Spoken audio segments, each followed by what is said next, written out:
Welcome to lecture number 3. Usual, let me just do a quick recap for us and then we'll pick it up from where we left off. Okay, so here we go.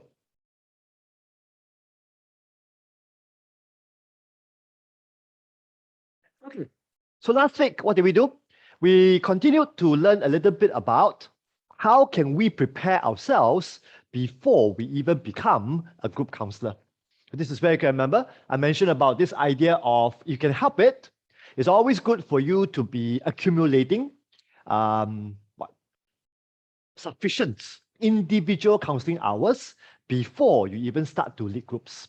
After that, I also shared with you that if you can help it, it might be good for you, even before you lead groups, to first be a group participant, followed by a co-group leader. Then you can take over to become the main lead group leader. And after that, we spoke about the idea of, in most groups that we lead, usually it will test us in the area of dealing with conflicts. Because for most groups, there will bound to be conflicts. So this is where you have to ask yourself, what is your general attitude towards conflicts? What is your general inclination towards conflicts? Because more often than not, this will be tested when you begin to lead groups down the line. Also, we spoke about the idea of dilemmas.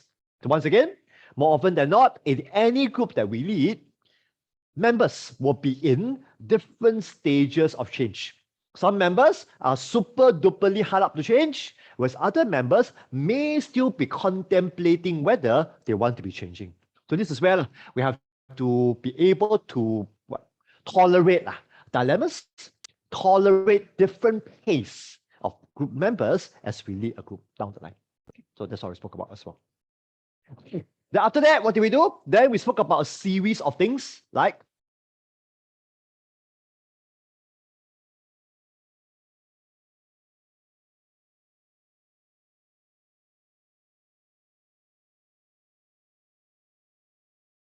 right.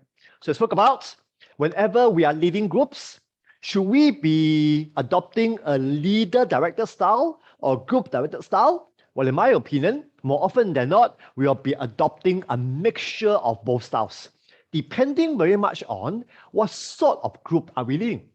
Example, if I'm leading a support group, more often than not, I'll be adopting a group-directed style. If I were to be leading a psycho-ed group or a counseling group, then the percentage will tend to be more towards leader-directed style. But make no mistake, more often than not, we'll be using a combination of both styles, but it's the percentage of each one, which seems to be determined by the group that we are leading more often than not. Good. After that, we spoke about the idea of intrapersonal and interpersonal.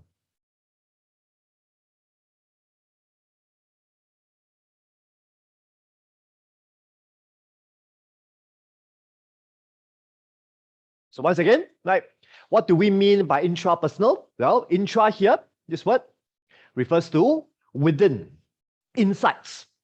Inter here refers to between. So more often than not, when we lead groups, we will have to be focusing on both intrapersonal dynamics as well as interpersonal dynamics. Why? It's because, like it or not, we still have to look at individually how are group members progressing, how are group members responding within the group.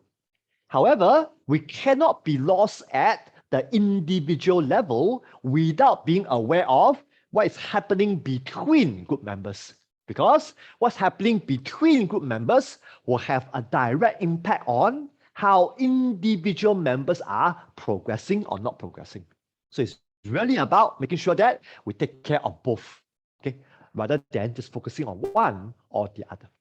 Good. Then we spoke about the idea of content and process, isn't it? And we found out that the whole idea about content here refers to the overarching purpose, the overarching goal of the group. Process very much refers to the interpersonal dimension, right? So once again, right, as a group counselor, we have to be focusing on both aspects. We have to be mindful about, are we achieving the overall goal of the group, right? As well as, are we managing the relationship, the dynamics between the group members? So once again, those are all important things to think about as we lead groups moving down the line. Good. After that, what do we do?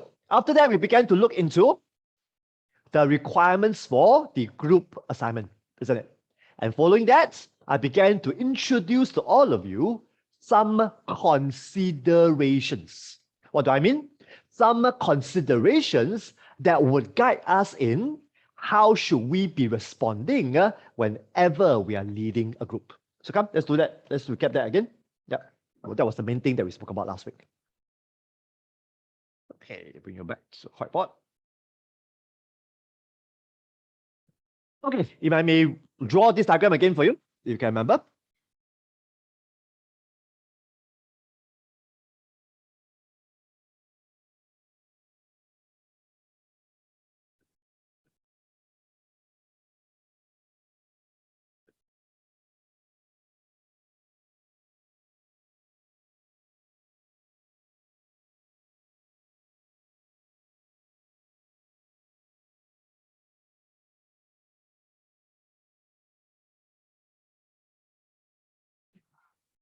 So basically, right, we spoke about whenever we are leading any group, what guides us in how we are responding, what guides us in how we are leading, usually will come down to a few major criteria.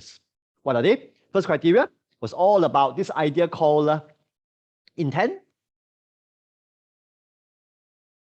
Right?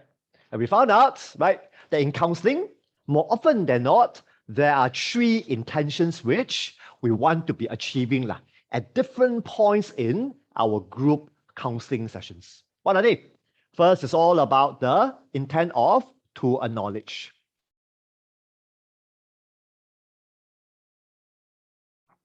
Why is that important? That's important because group members need to feel acknowledged so that they will trust the group more.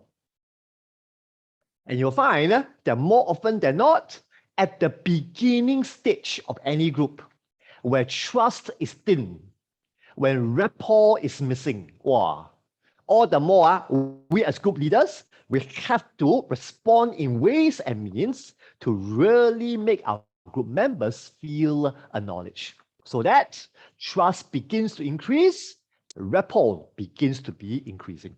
Got it? So that's first intention under intent. Second intent is really about the intent of to explore. Right?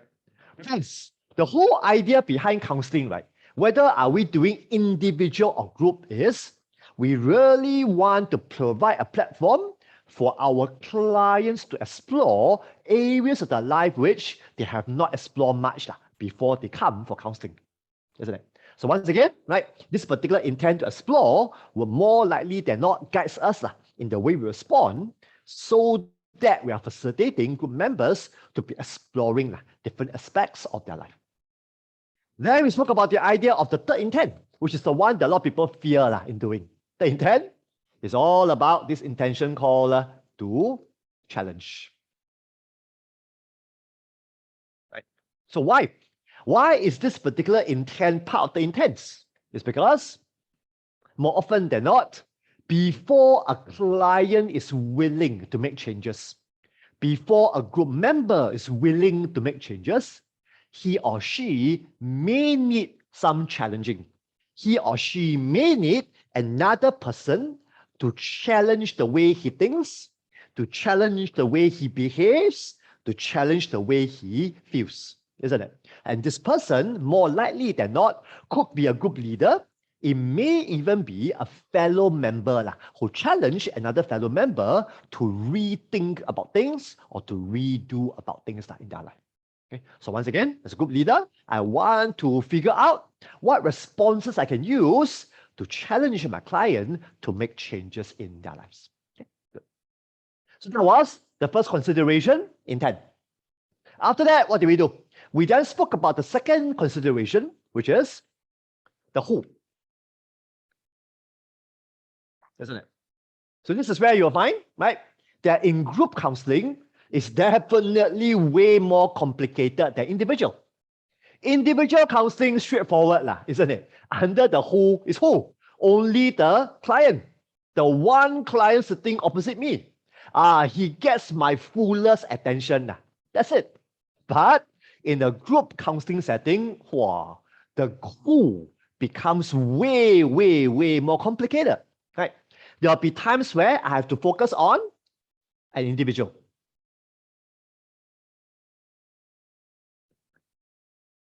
Other times, I may have to focus on a subgroup within the large group.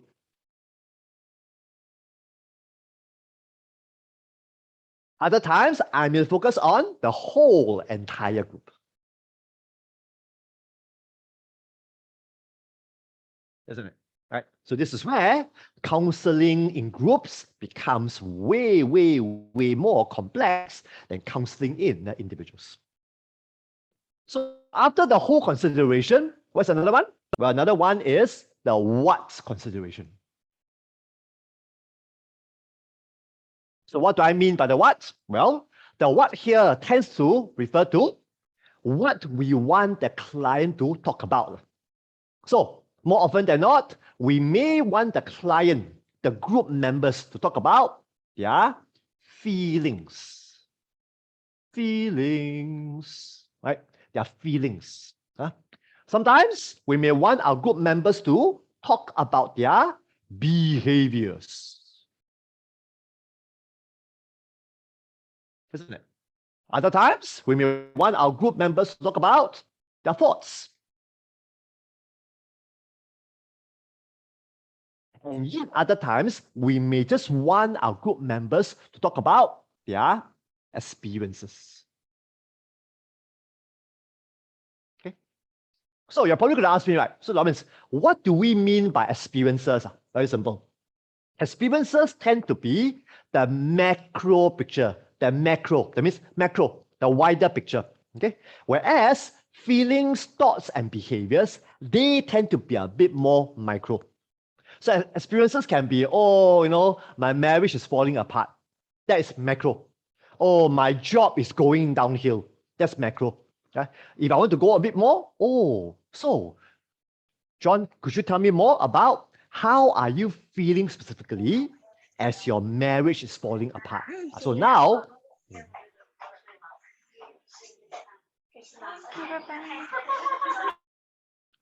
so now I'm targeting at the specific aspects within John's story, isn't it?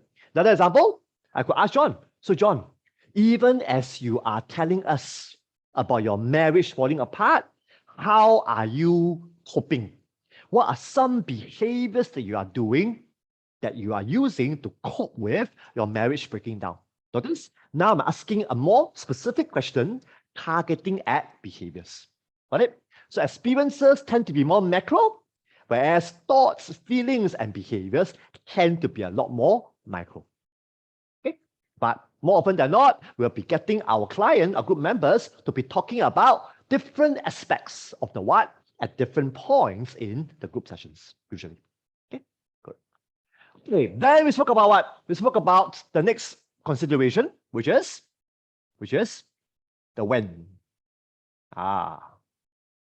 So the when here refers to time zone. So what do we mean? There might be times where we will want our group members to focus on their past. Why? We all know that, right? That more often than not, what happened to us in our past may continue to affect us right now and possibly even the future if we don't do something about it, isn't it? So understanding the group members' past sometimes may help us to help them to begin to live their lives differently now and even in the future. Sometimes we may also want the group members to talk about or to think about their future.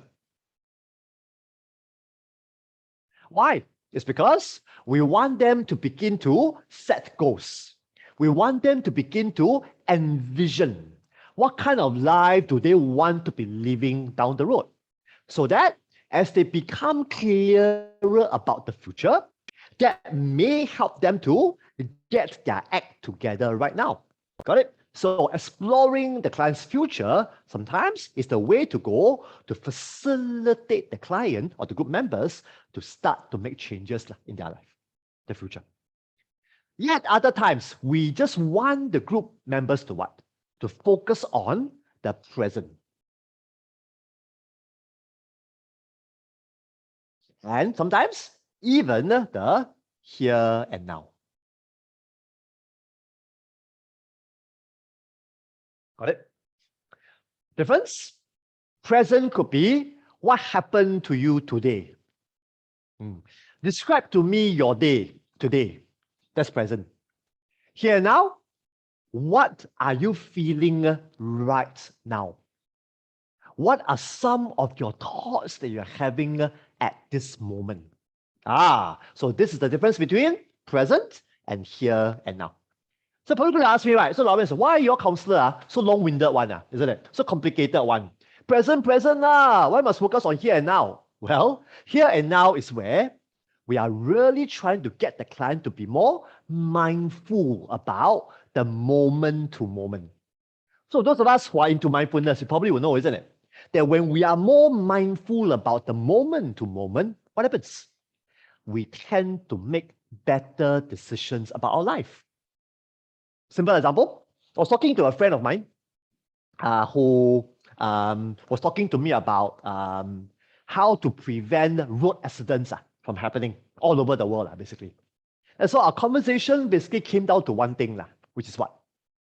If drivers can be a lot more mindful about the moment-to-moment happenings on the road, if drivers can be more mindful about the moment-to-moment happenings about themselves, more often than not, road accidents can be prevented. For those of us who drive, I'm sure you and I would confess, right? That when we drive, what happens? Our mind, without us knowing, begin to float into where? Into outer space. We start to think about next week, CNY, what we're going to do. Right? We think about what just happened yesterday, right? Isn't it? So what happens? When our mind starts to wander to the past, to the future, we are no longer mindful. And when we're not mindful about the here and the now, we may begin to make mistakes in decision making. Okay, follow me, my friends. So helping clients to become more aware about the here and the now sometimes challenges them to begin to make wiser decisions moving forward. Okay. All right, there we have it. These were the things that we covered based on last Wednesday's lecture. I'm not done yet. I'm just doing a recap. Quite a long recap, I know. First, I want to make sure that you understand. Yeah, that's right. Yeah. Are you still with me? Okay. Any clarifications, questions about whatever that was spoken last week?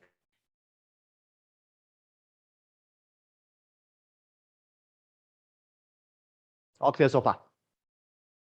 Okay, steady.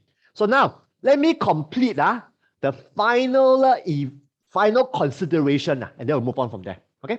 So let me just give you an overview about how I'll be spending our third lecture tonight. Well, tonight, my friends, I want to begin to get you started to be looking at counseling techniques, counseling responses that we can be using in the context of group counseling. I'm hoping to cover the majority of techniques tonight. Now let's see how far we can go. There will be 15 techniques that I hope to cover.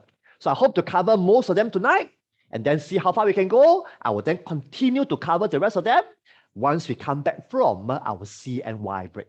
That will be the week from next week. And during lecture 5, that is where I want to begin to show you video recordings of real life group counseling sessions with transcript. So that when we get there, you can begin to see, you can begin to witness all the techniques Lawrence covered. This is how they look like. This is how it can be applied. So I hope the application portion will be completed when I begin to show all of you 2 to 3 real-life group counseling sessions when we get to session 4 as well as session number 5. All still with me? Okay, steady. Let's continue, shall we? All right. Now, the final consideration that's part of this package is the consideration of the where.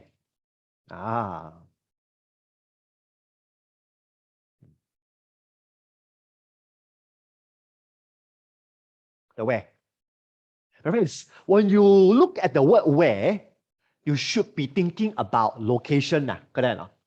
So probably going to ask me, Alonso, what does the where got to do with group counseling? Very simple. When we look at the where, there are only 2 locations that we should think about. First location, within the group.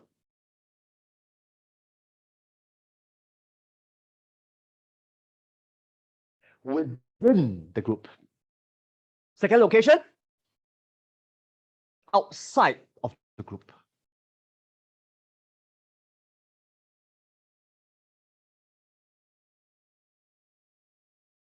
So I say again, under the where, there are 2 locations to consider.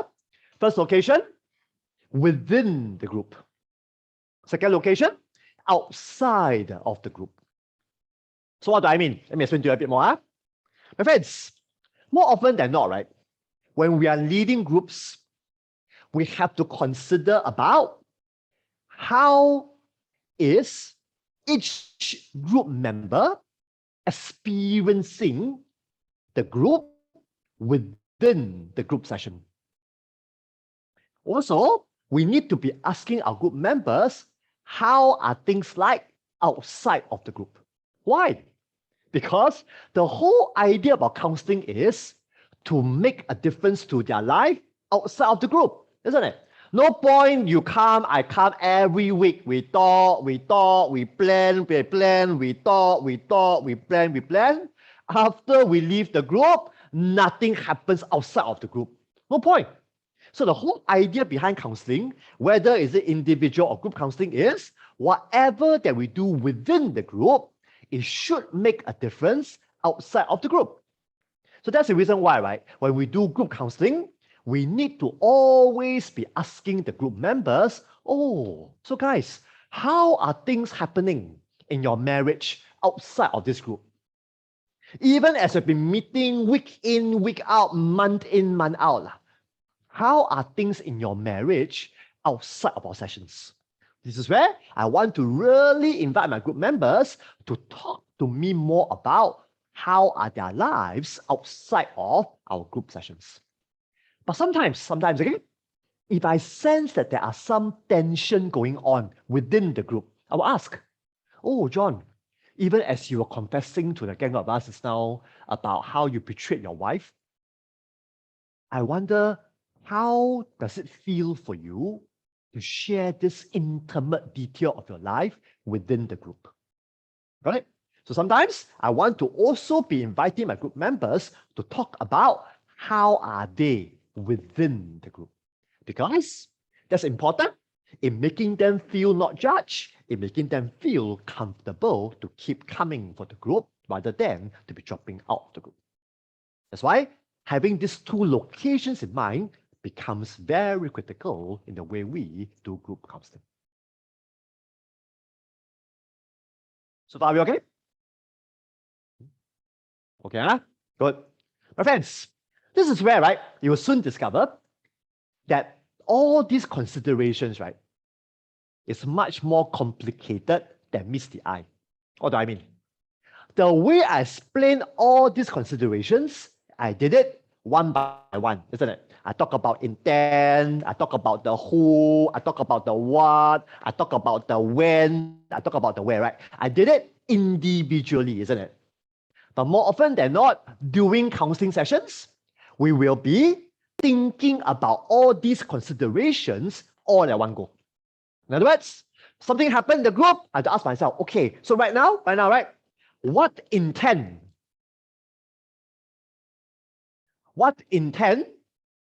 do I want to be accomplishing And should the intent be focusing on one individual, subgroup, or the entire group? And what should be the focus be on? Should it be on the feelings, behavior, or thinking? Right? So can you see? So more often than not, when we are leading a group, all these considerations, right, literally become spontaneous guidelines for us to think through so that we will know how should we respond at different moments during the counseling session. Got it? So as we talk about it more, you'll soon discover that all these things happens quite spontaneously after you get used to the idea about doing group counseling moving forward. Okay. All right. I'll come out to join you. Any questions for me about the considerations?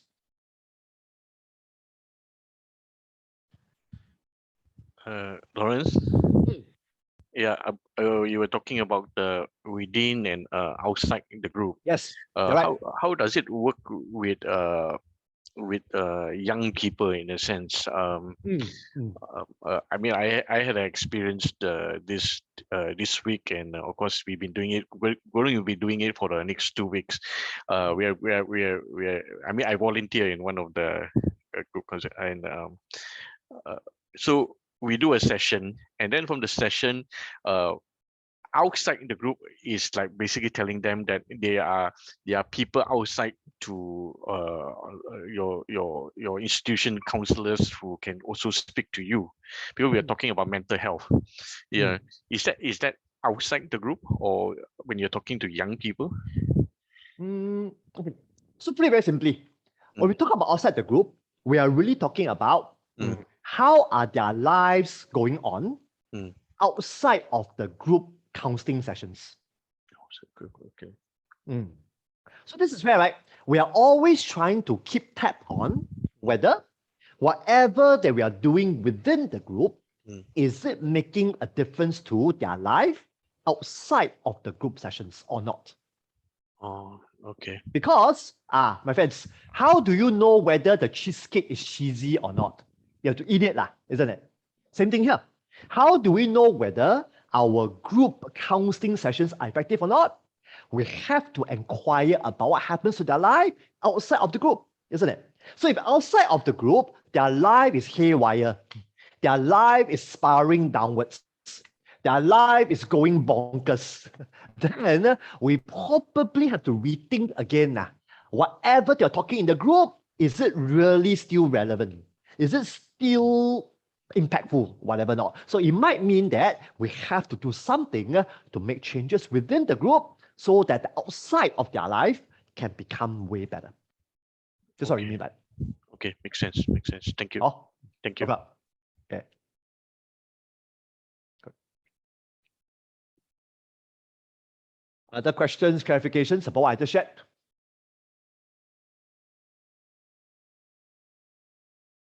Okay, okay, steady, let's continue. So now I want to introduce to all of you the 15 group counseling responses, which I want to be covering with us tonight and possibly the first part of lecture number 4. What are they? Let me invite you to take a look at. Okay.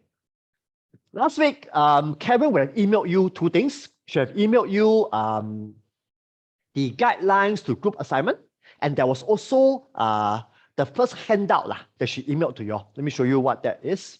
Okay, you should be seeing this. Hang on. Yes, found it. Okay, this one. Okay. You have received this particular set of handouts last week. Okay, it's called Group Counseling Responses, Handout 1. Okay. Never mind. I'll upload it here as well for you, just in case you can't find it. Okay. Hang on.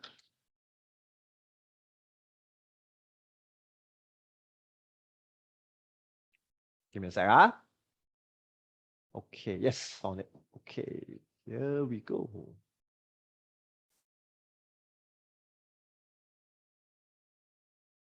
Okay.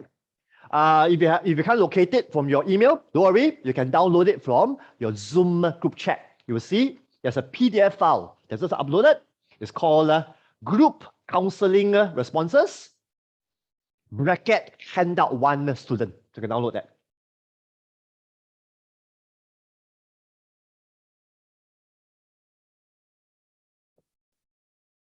All done doing it? All done? Yes? Okay, steady. Let's continue. Now, could I invite you to take a look at this first page? You'll see what I'm showing right over here. Now, over here, can you see this particular pie chart?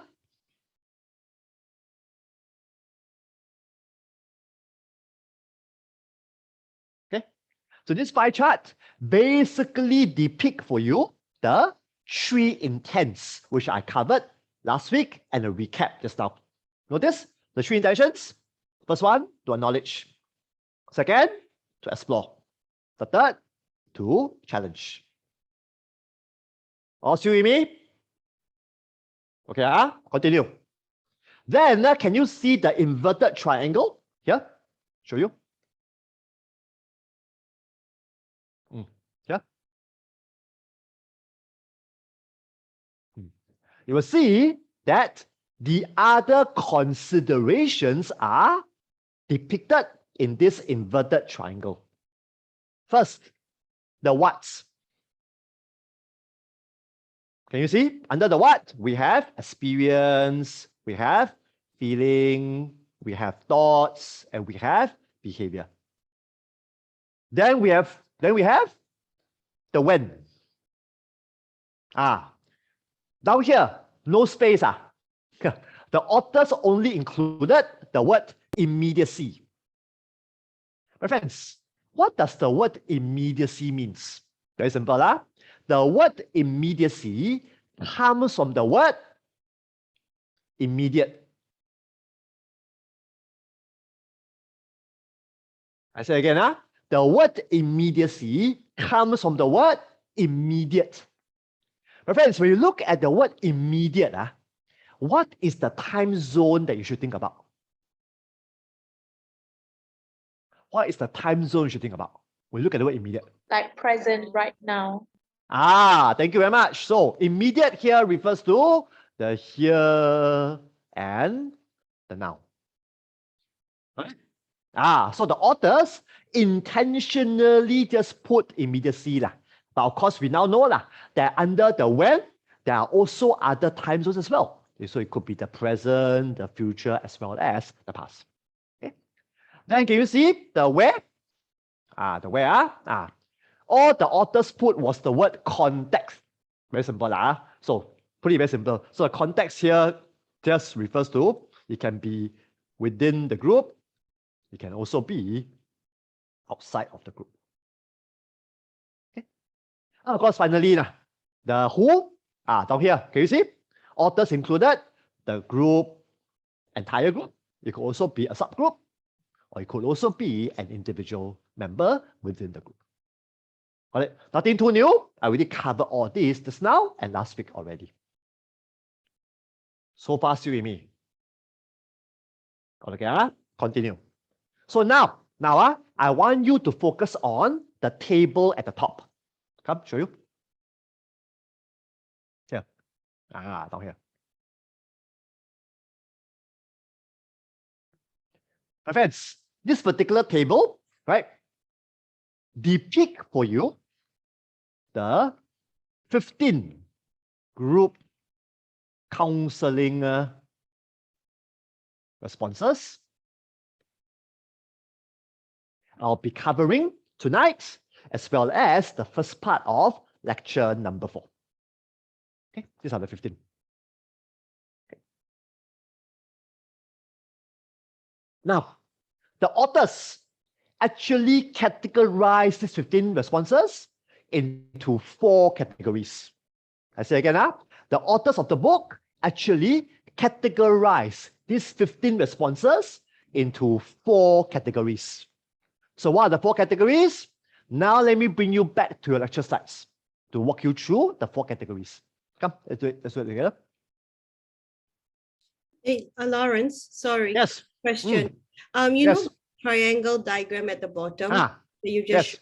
Is there a reason why like the subgroup is above the individual, above the and things like that? Is there Okay. an importance of No. the way it's located? No. Yeah. So there's no importance. Yeah. It's just the presentation.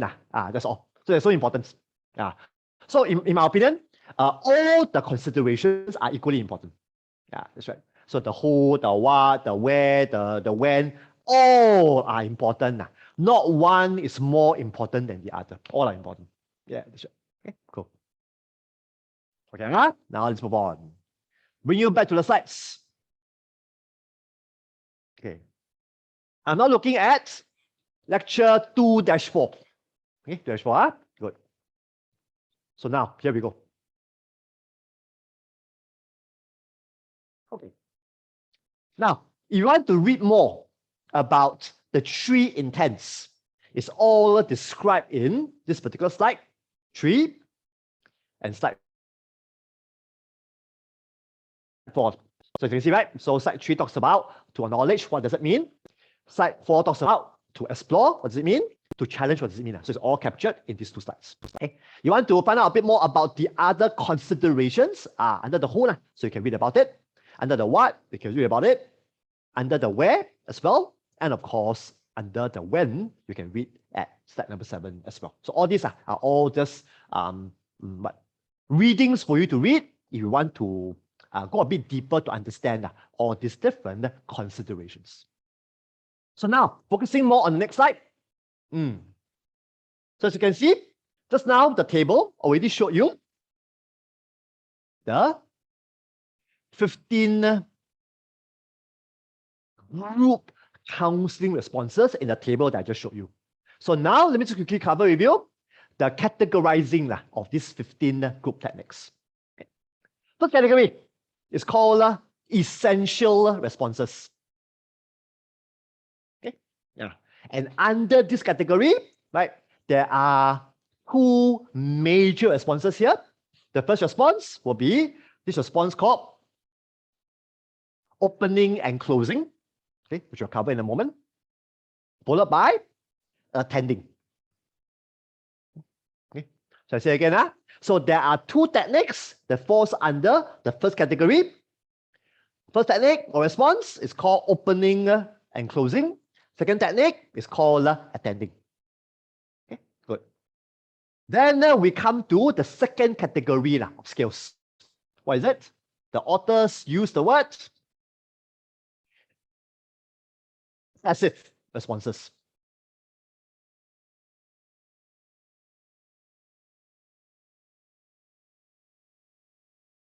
Okay. So, what are the responses that falls under this category? Well, we have 3 major ones. First one, paraphrasing. Second one, empathizing. The third, giving feedback. Got it?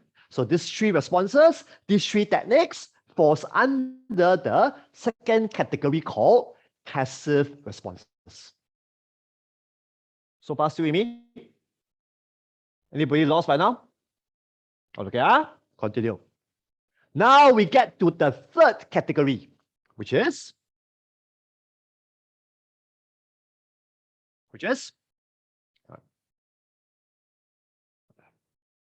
active responses. So, what are the techniques? What are the responses that falls under this category? Well, we have 3. First one, clarifying. Second one, directing. And the third, questioning. Okay. Now we go to the 4th category.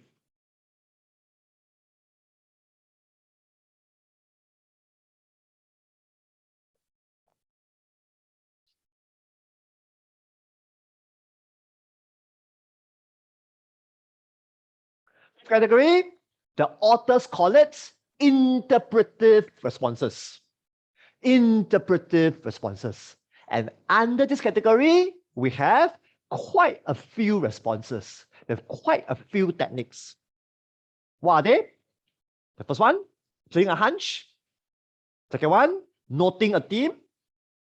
Third, noting a connection. Fourth, noting a discrepancy. And the fifth, reframing. These 5 techniques falls under the 4th category called interpretive responses. And finally, the final 2 responses falls under the 5th category, which is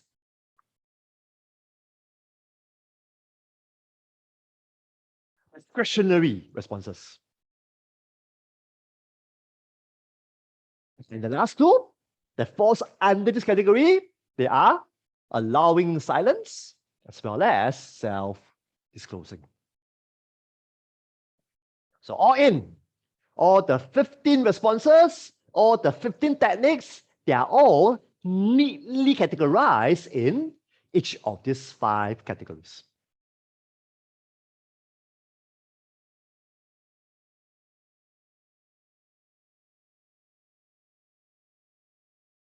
So far, you all with me? Okay, Okay, steady. Good. So, first up, I want to cover the first 2 techniques under essential category. Then I'll move on to cover the 3 techniques under the passive category. Got it? And then we'll go for a break after that. We'll see how far we can go after that. Okay, good. So here we go. So could I just get you to go back to the handout 1 that I showed you just now to refer to it? Yeah. Okay, so we are back here again. Good. Okay, come, let's do it.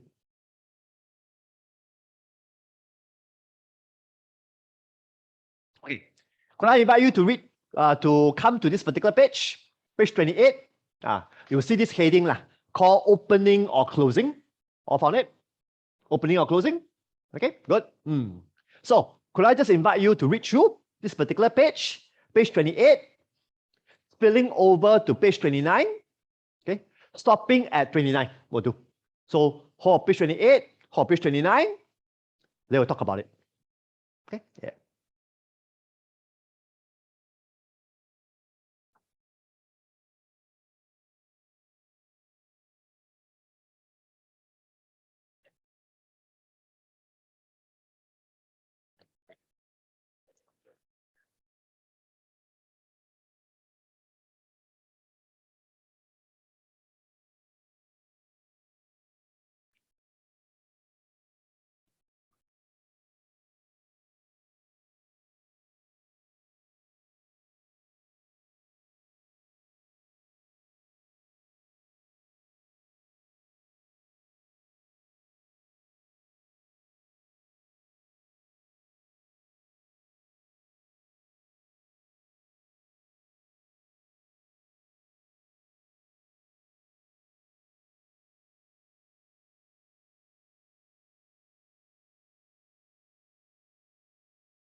Okay, so just spend another 3 more minutes to finish reading these 2 pages and talk about it.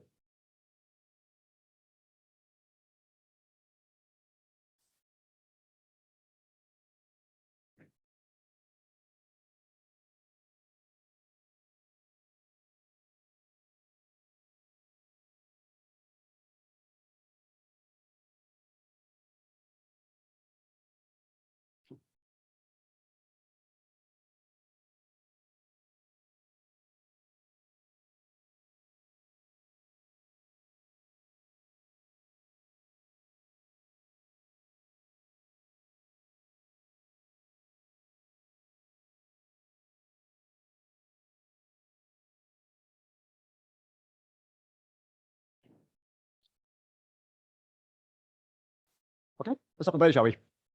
Okay, let me go back to my whiteboards. Talk about it.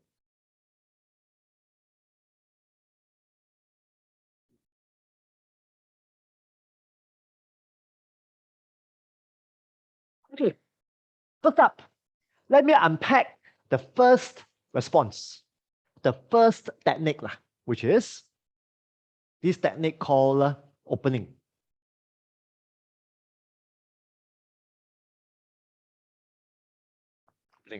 Okay, good. Now, when you look at this particular technique called opening, I want you to always think about 2 scenarios. What are the 2 scenarios? First scenario, opening here could refer to how we open the first group session.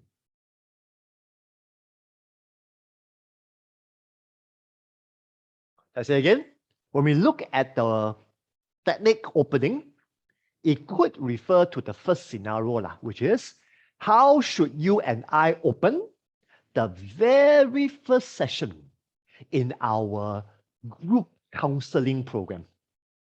So example, if I'm leading a counseling group that contains 8 sessions, for example, right? Opening here could refer to how am I going to open the very first group counseling session in this particular series. Got it? So that could be what opening here refer to. The opening can also refer to the second scenario, which is how should we open subsequent group sessions.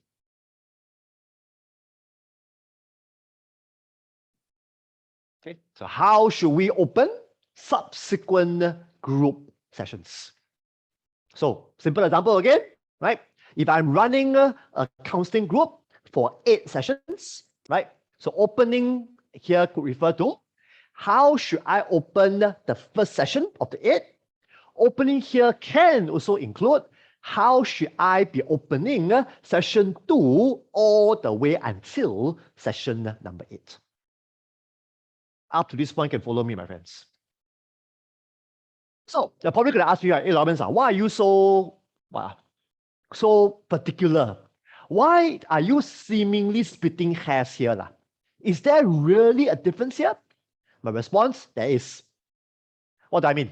My friends, when I'm opening the first group counseling session, the way I open usually will be quite different from how I would open subsequent group sessions. Can someone tell me why? Why would there be a difference in how I open the first session compared to subsequent sessions? Why? Why would there be a difference? You're setting up the tone.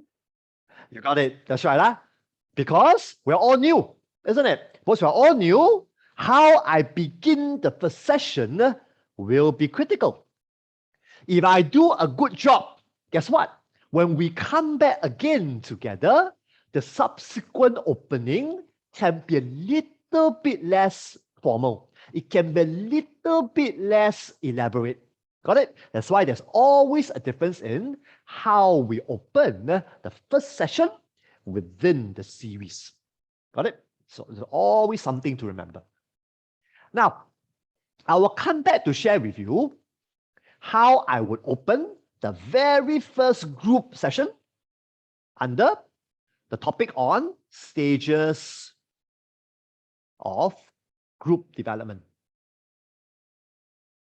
Okay. So come back to share more lah. Oh, there. It will probably happen in lecture number 6. So I'll come back to share a bit more under that topic. For tonight, I wanted to focus more on how should we open subsequent group sessions. So in other words, assuming that we have done a fabulous job in beginning the first group session, when the group come back again, how should we be opening subsequent group sessions? How should we do that? Now let me offer you some possibilities. Let's go back to the handout, shall we? Here we go. Okay. And I once again invite you to read through this particular paragraph, very important paragraph, this one.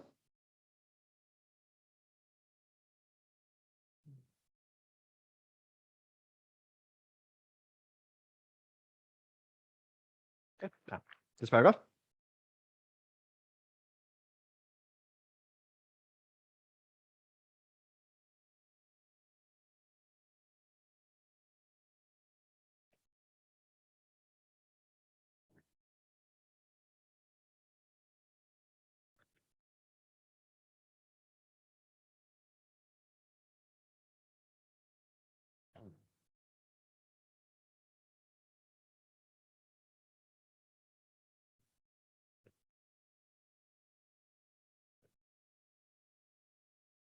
Okay, all done?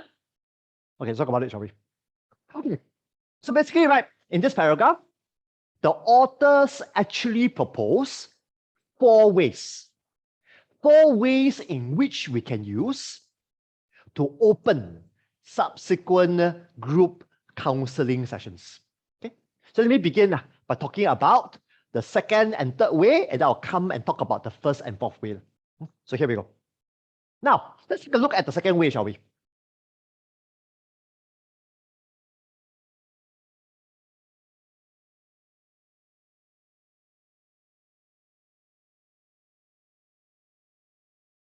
So, what is the second way of opening subsequent group sessions? If you see, the second way is really what? About inviting the group member, inviting any group member to comment on their thoughts, to comment on their feelings pertaining to what happened in the previous session. Got it?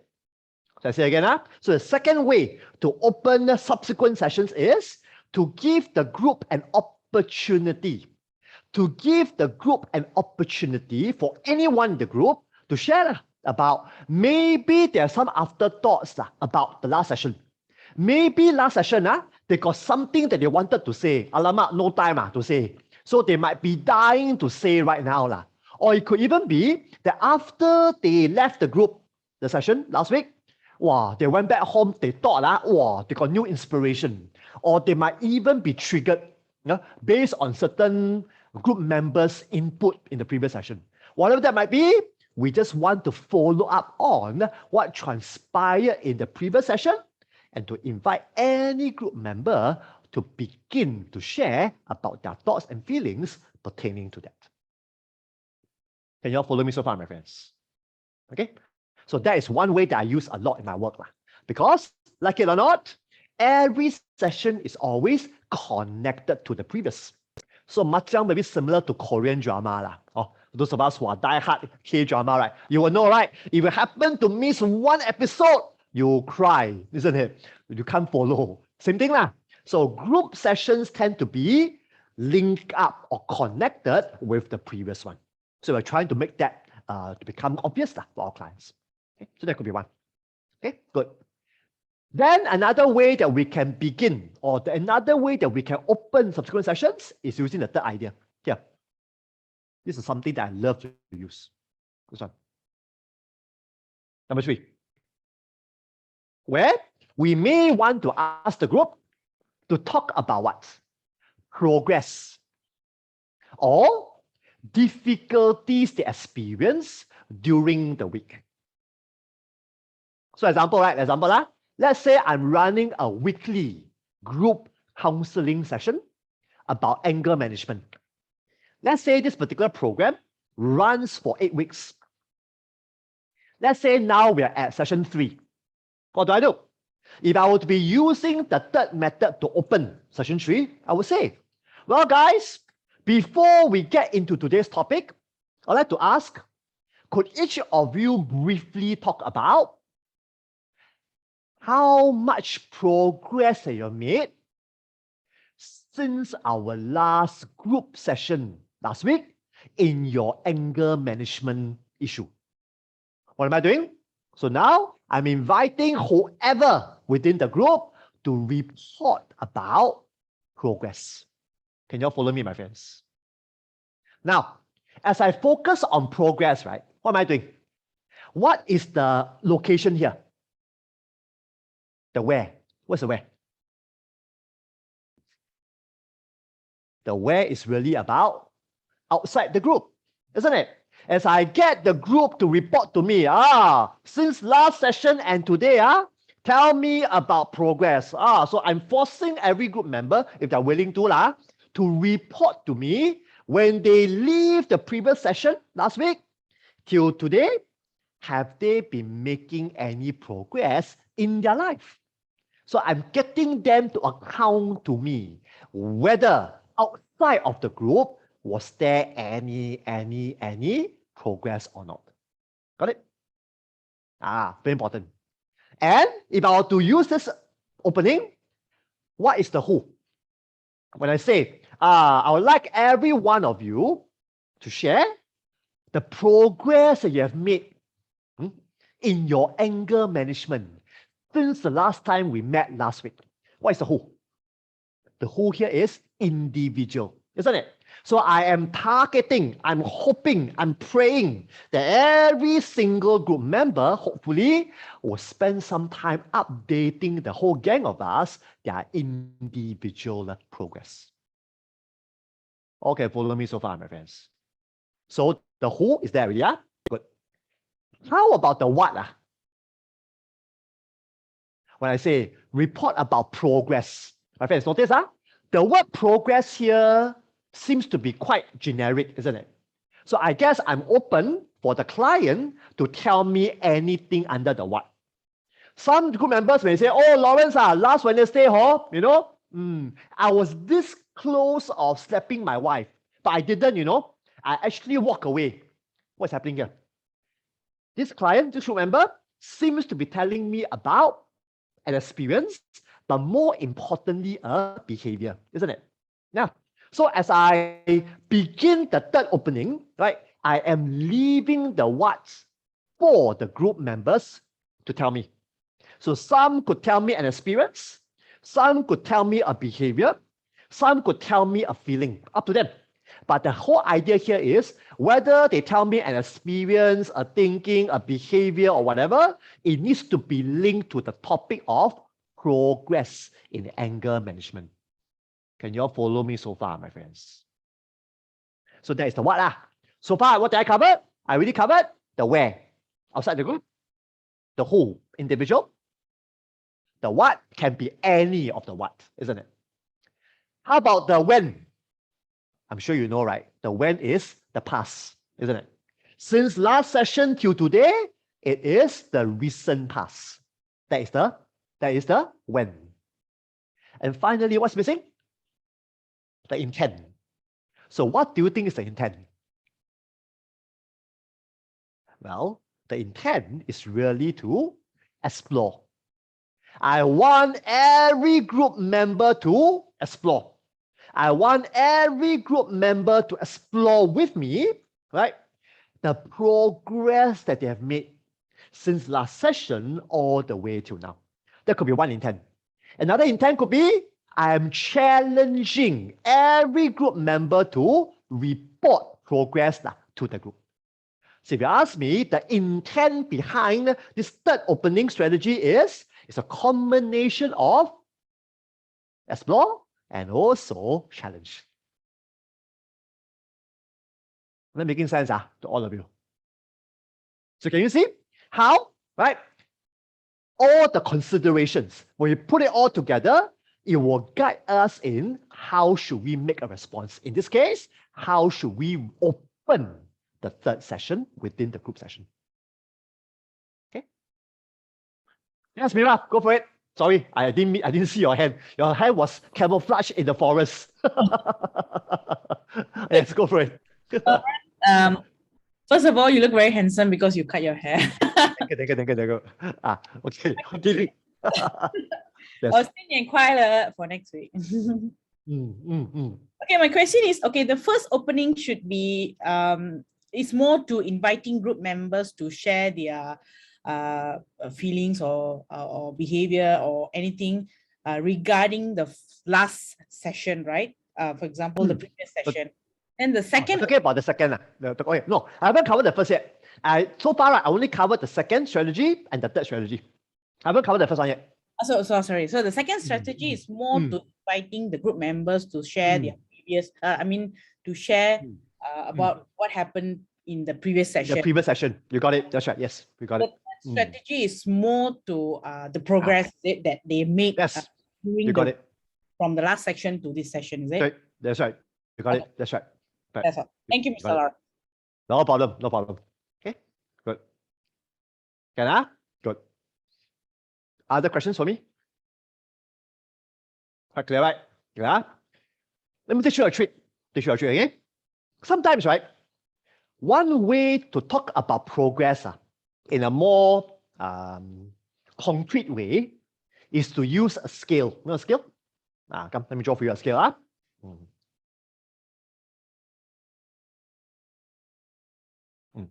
There we go.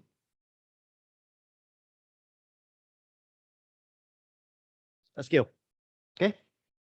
I love scales, to be honest with you, because scales depict the idea of degrees. My friends, I don't know about you.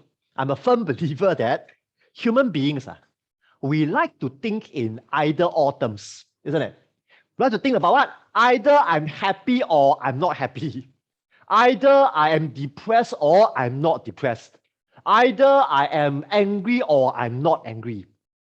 My friends, if you look at your life, if I look at my life, more often than not, how we feel moment to moment, how we feel day by day happens in degrees. What do I mean? There might be a part of the day where I felt more angry. There might be another part of the day when I felt a bit less angry. You follow? What do we call that? We call that degrees. We call that different intensities, isn't it? So in my opinion, when we think about life in degrees perspective, intensity perspective, it tends to be a lot more accurate portrayal of life in general. Rather than to think about it as either I'm like that or I'm not like that, which is very dichotomized, which is very, what you call it? Either or, which I think may not depict life that accurately. So if that's the case, right, what is one best way to depict degrees? In my opinion, one of the best ways to depict degrees is by using a scale. Because the fact that I'm offering a scale means what? That there's definitely more than two numbers, isn't it? There's definitely more than the number 0 and the number 10. Right? In between 0 and 10, we have 9 other numbers, isn't it? So the scale already sent home a very clear message that life in general happens in degrees. Challenges happens in degrees. Progress also happen in degrees. Got it? So now we have the numbers.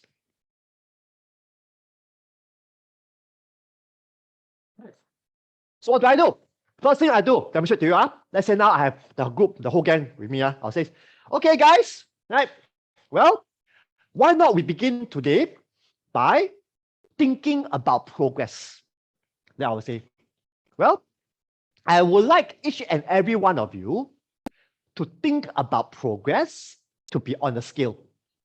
I would say 0 stands for how bad, how serious your anger management was when you decided to come for this group. That will be 0. 10 stands for your anger management is at the best state. Your anger management is at the optimum state. That's 10. I want you now to think about, since the second session till today, what number would best describe your progress in your anger management journey? Okay, follow me? What's this happen? Now I'm inviting every group member to take stock. Take stock about anger management and give a number that depicts where they are. Okay, that's what I'm doing. Yeah, that's one way that you can do it as well. Okay, now my friends, let me go back again to the handout. Notice.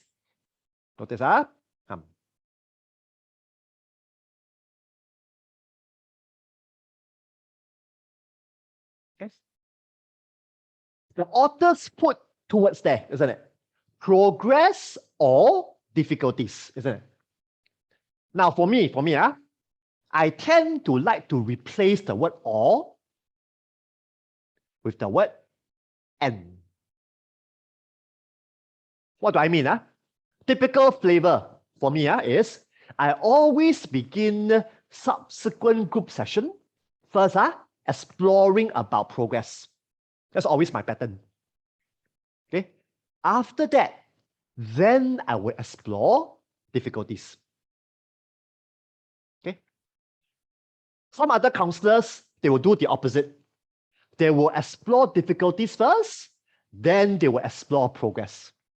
So here comes my view. You can disagree with me on this view. My view is this. If you explore difficulties first, then you backpedal to explore progress, right? The momentum is already broken. I say again, if you explore difficulties first, then you backpedal to explore progress, in my opinion, the momentum is already broken. What do I mean? If you ask me, guys, share with us, what has been some difficulties that you experienced in anger management last week till today?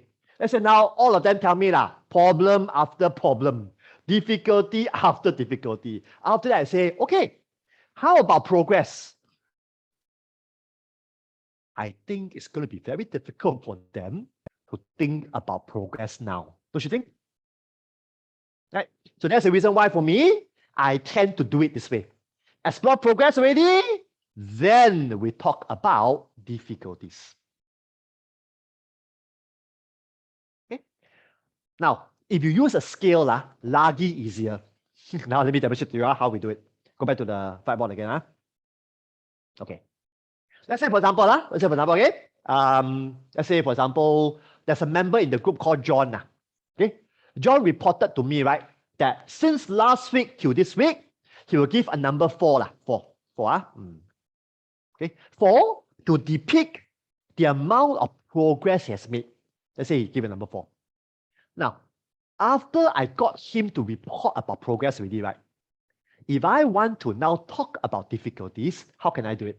Very simple. I will ask, so John, coming back to the number that you gave just now, a 4, I wonder what has been some difficulties that you experienced that prevented you from giving a higher number than a 4? Are you all with me? All got my question? I say again, if you guys didn't get it. So let's say John, right, gave a 4, right? They talk about progress, correct or not?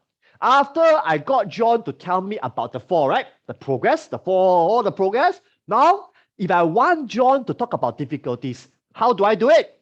I can bring it back to the 4 again by asking, so John, going back to the number 4 that you gave just now, I wonder, the fact that you gave a 4 and not higher, what seems to be some difficulties you experience that prevented you from making more progress than a 4? So now I'm inviting John to share with me difficulties already. So can you see the seamlessness that I'm doing here? So he first talked to me about the progress of a 4. Then we can always ask him to tell me more about what prevents him from going up the scale. So it's a very seamless way that we can get the group to talk to us about both progress as well as difficulties.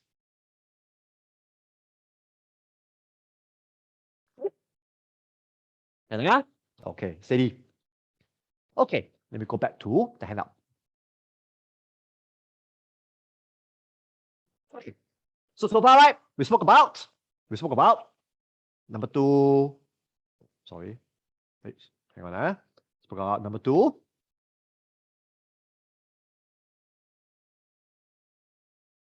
Spoke about number 3, right? Okay. Now let me cover number 4. Number 4. Okay. What is number 4? Number 4 is quite different from 2 and 3. 2 and 3 is we are inviting the group to share, isn't it? Whereas number 4 is where it's the group leader who shares. Got it? So I say again, 2 and 3 commonality, we are inviting the group to share. Number 4, we, the group leader, is the one who shares first. So as you can see here, number 4, group leader may want to make some observation about the previous session or relate some thoughts that occurred to him or her since the group last met. In other words, right? Sometimes not only the group may have afterthoughts about the previous session, we, the group leader, we, the group counselor, we may also have afterthoughts about what happened in the previous session. Can you follow me, my friends? So this is where, right? If I want to, I can also open subsequent session by me sharing with the group some thoughts that I have about the previous session, some observations that I've made about the previous session, some reflection that I've made from the previous session. I can do that as well, no problem. And what is my intention doing that? I do that for one very important intention, which is role modeling.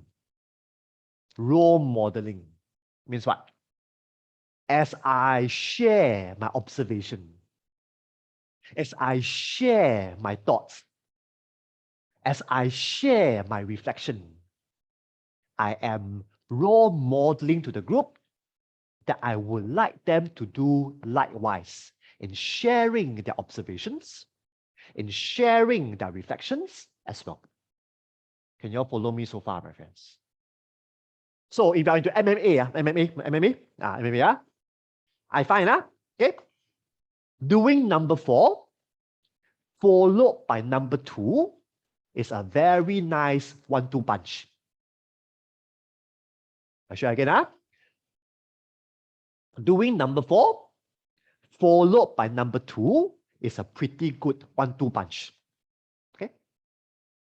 Number 4, followed by number 2 is a pretty good 1-2 punch. Because 4 and 2, they are very similar. Only difference is the who that speaks. Are you all with me? Okay. I say again, 4 and 2 are same, but different. What is different? Is the who that speak. Number 2, group members speak about their reflections about previous session. Number 4, group leaders speak about his or her observation about the previous session. Same lah, but the who is different. That's why doing 4, then 2, very nice, in my opinion. You can also do 2, then 4, also can. So it's either 4, then 2, or 2, then 4. Both also can, no problem.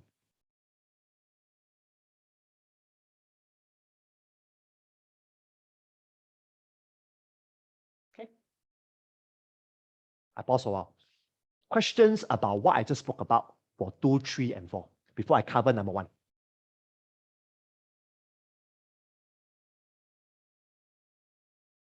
Yes, Steph, go for it.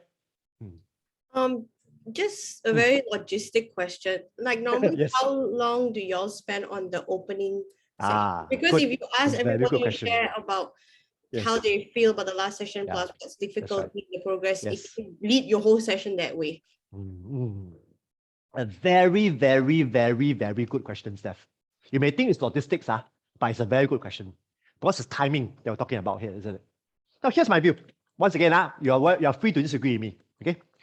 Now, I always believe, right, that spending time talking about progress and difficulties is very, very, very extremely important. Because we are implying to the group that we care a lot about your life outside of the group. My friends, most of you who have been under me for a while, you know me very well. I'm a super duperly down to earth person. If you know me personally as a friend, you will see I'm exactly the way I am to you as a lecturer and to you as a friend. Same thing as a counselor.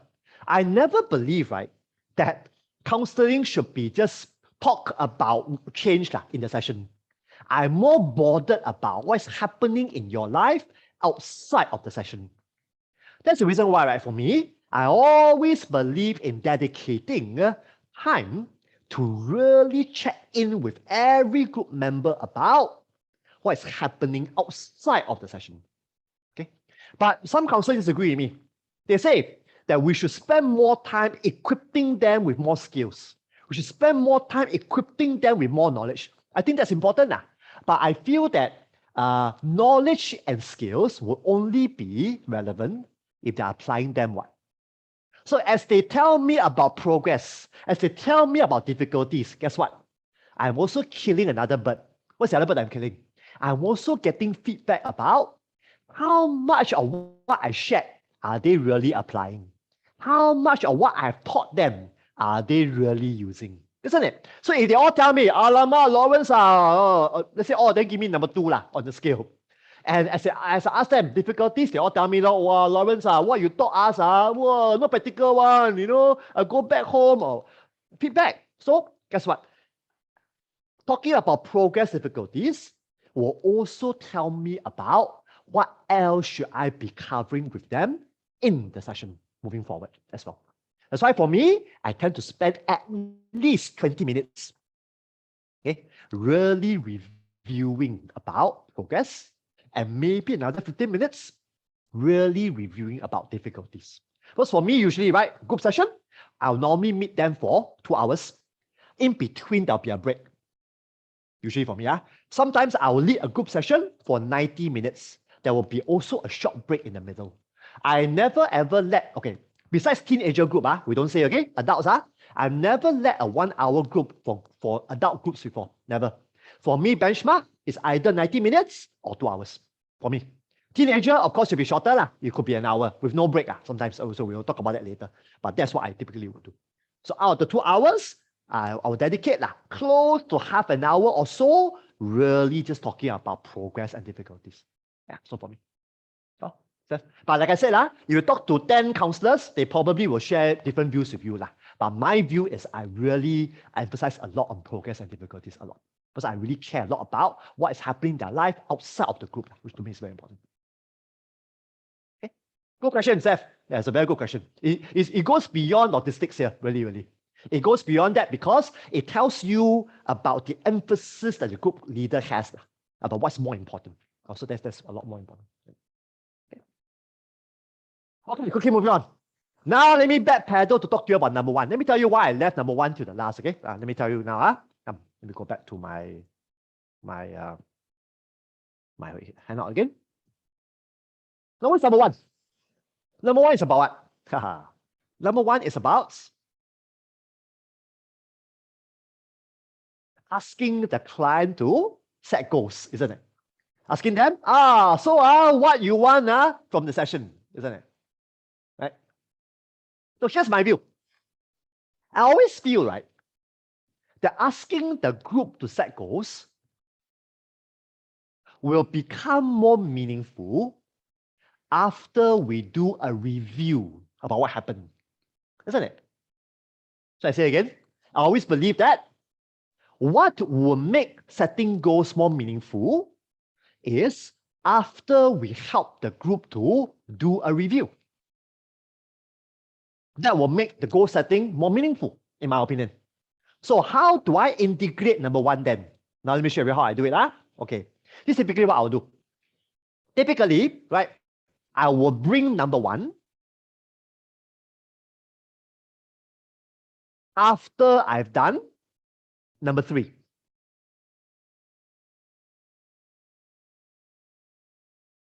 Once again, MMA, okay? I will do number three first, then I will do number one. I say again, I will normally do number three first, then I will do number one. Demonstrate to you. Let me go back again to my whiteboard. Okay. Let's say, okay, same thing, same scenario, okay? I ask the group to tell me about progress. All of them give me different numbers and they tell me how they got to that number. After that, I ask them, okay, now share with me about the difficulties you experience in getting number higher. They all tell me about difficulties. Then I'll say to them, okay, guys, now that you have reported about progress and difficulties, I wonder, having progress and difficulties in mind, what might be some goals that you will want to work on today? Notice? So now the goal question is a lot more meaningful because I'm getting them to set goals in relation to the progress they've made and also the difficulties that they experience. Not making sense to you? Oh, so that's where I'm going. So I always want to make sure that when we get to the goal setting, it's done in the meaningful way. It's done in a meaningful way. So that's important for me. That's why the three followed by the one is typically what I would do. Okay. Right.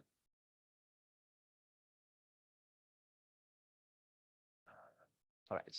Okay. Questions, clarifications about opening.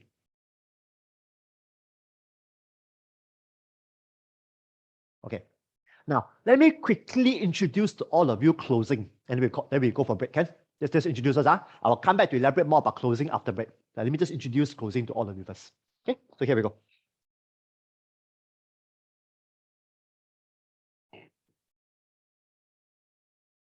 Okay, my friends, similar to opening, when you look at the technique closing,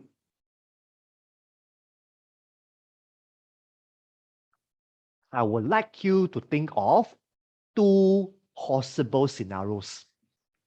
So I'm sure you can guess already, right? First scenario, how do we close the final session?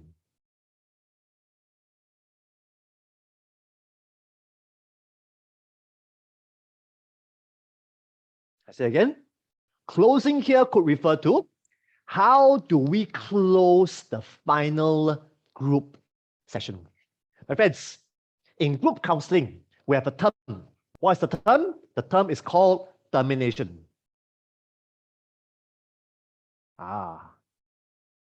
Those of you who are in my era one, remember? I'll be back. Arnold Schwarzenegger, Terminator, right? So we have a term here called termination. Okay, good. Closing could also refer to how do we close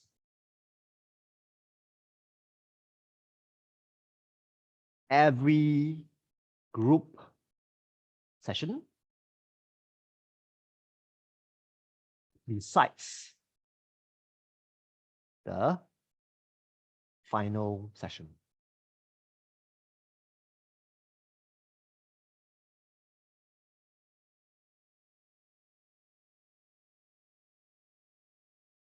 Okay.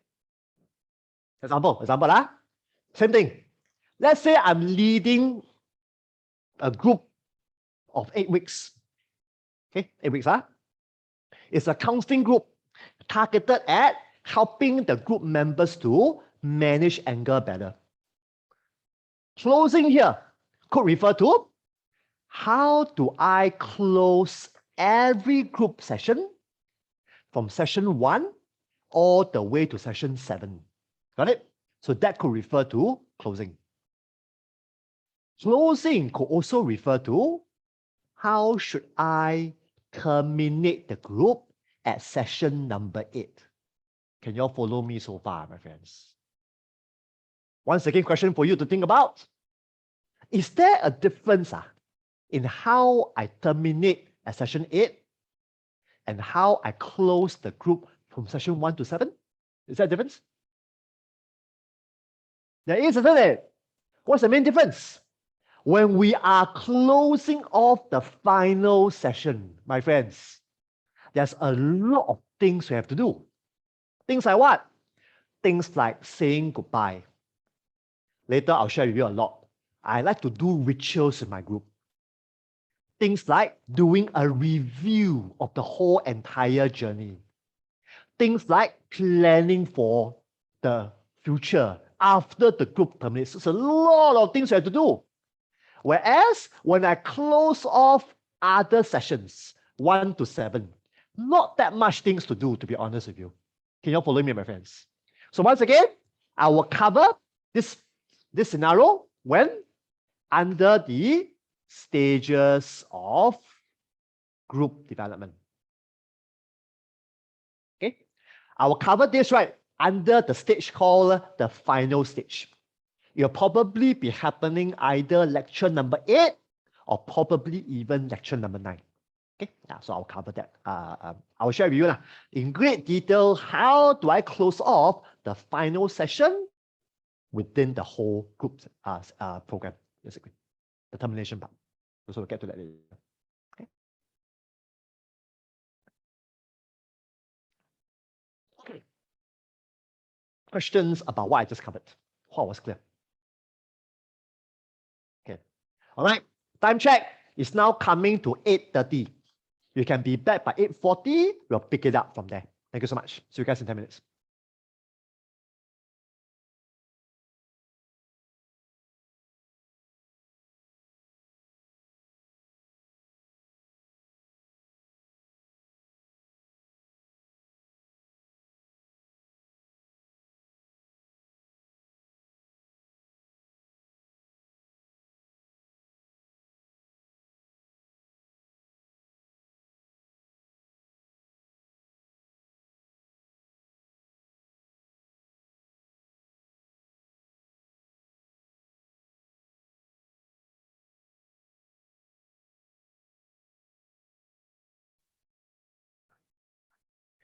All right, if you can rejoin back the group, that'll be most helpful.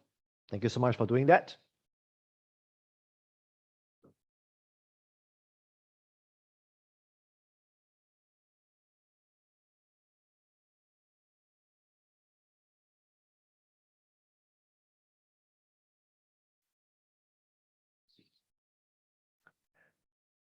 All right, so now let me share a little bit more about how would I go about closing every group session other than the final session. So how do I do that? So here we go.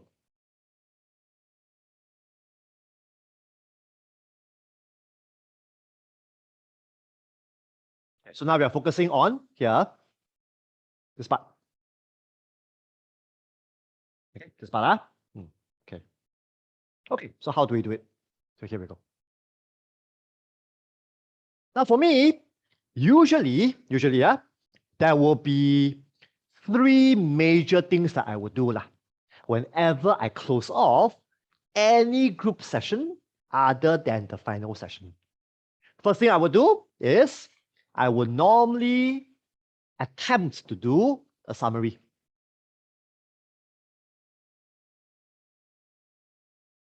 Summary. Now, this is where, right, there are different variations of summaries that I will do. So let me share a bit more about what I mean by that.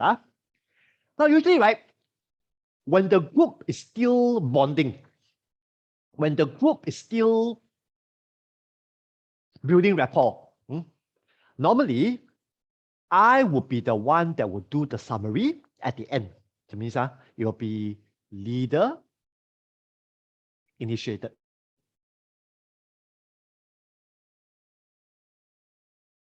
Okay. So this typically happens, right? Possibly during the first 2 sessions or during the first 3 sessions. So if I sense the group is still bonding, if I sense that the group is still, feeling each other out, then at the tail end of every session, for the first 3 sessions, I will be the one that will do a summary to summarize the major themes that we've covered for that session. Now, if I sense that the group has already bonded, if I sense that the group has already increased a lot of rapport, what do?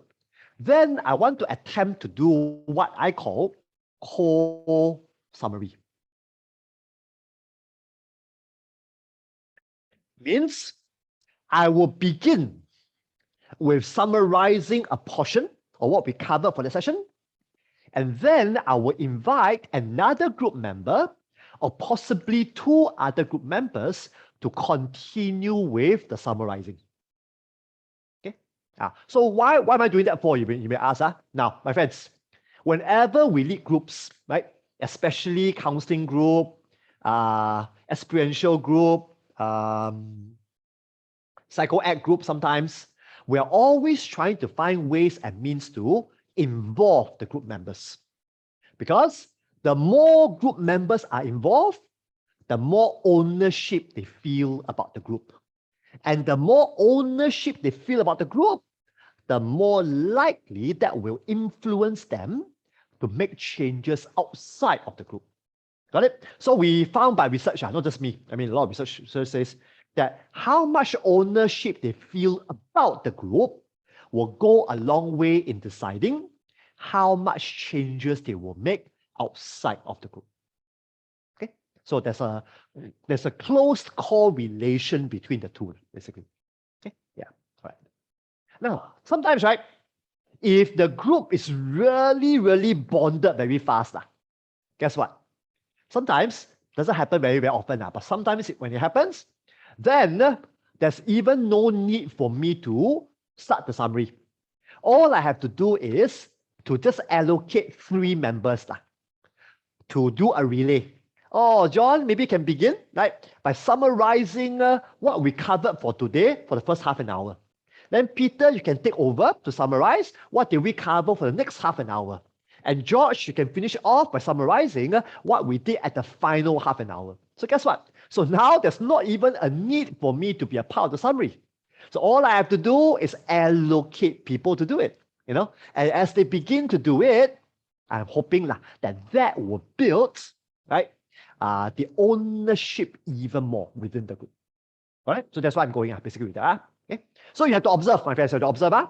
Some groups even until we hit the last session, the rapport is still shaky. So if that's the case, right, then I will do leader directed all the way through. It happens. That's why every group is so different. No guarantee one. No guarantee one. So it's really about us being observant enough so that we are responding in the right way, basically. Okay. So after summary is done, what do? Usually, I will then do the second thing, which is takeaways.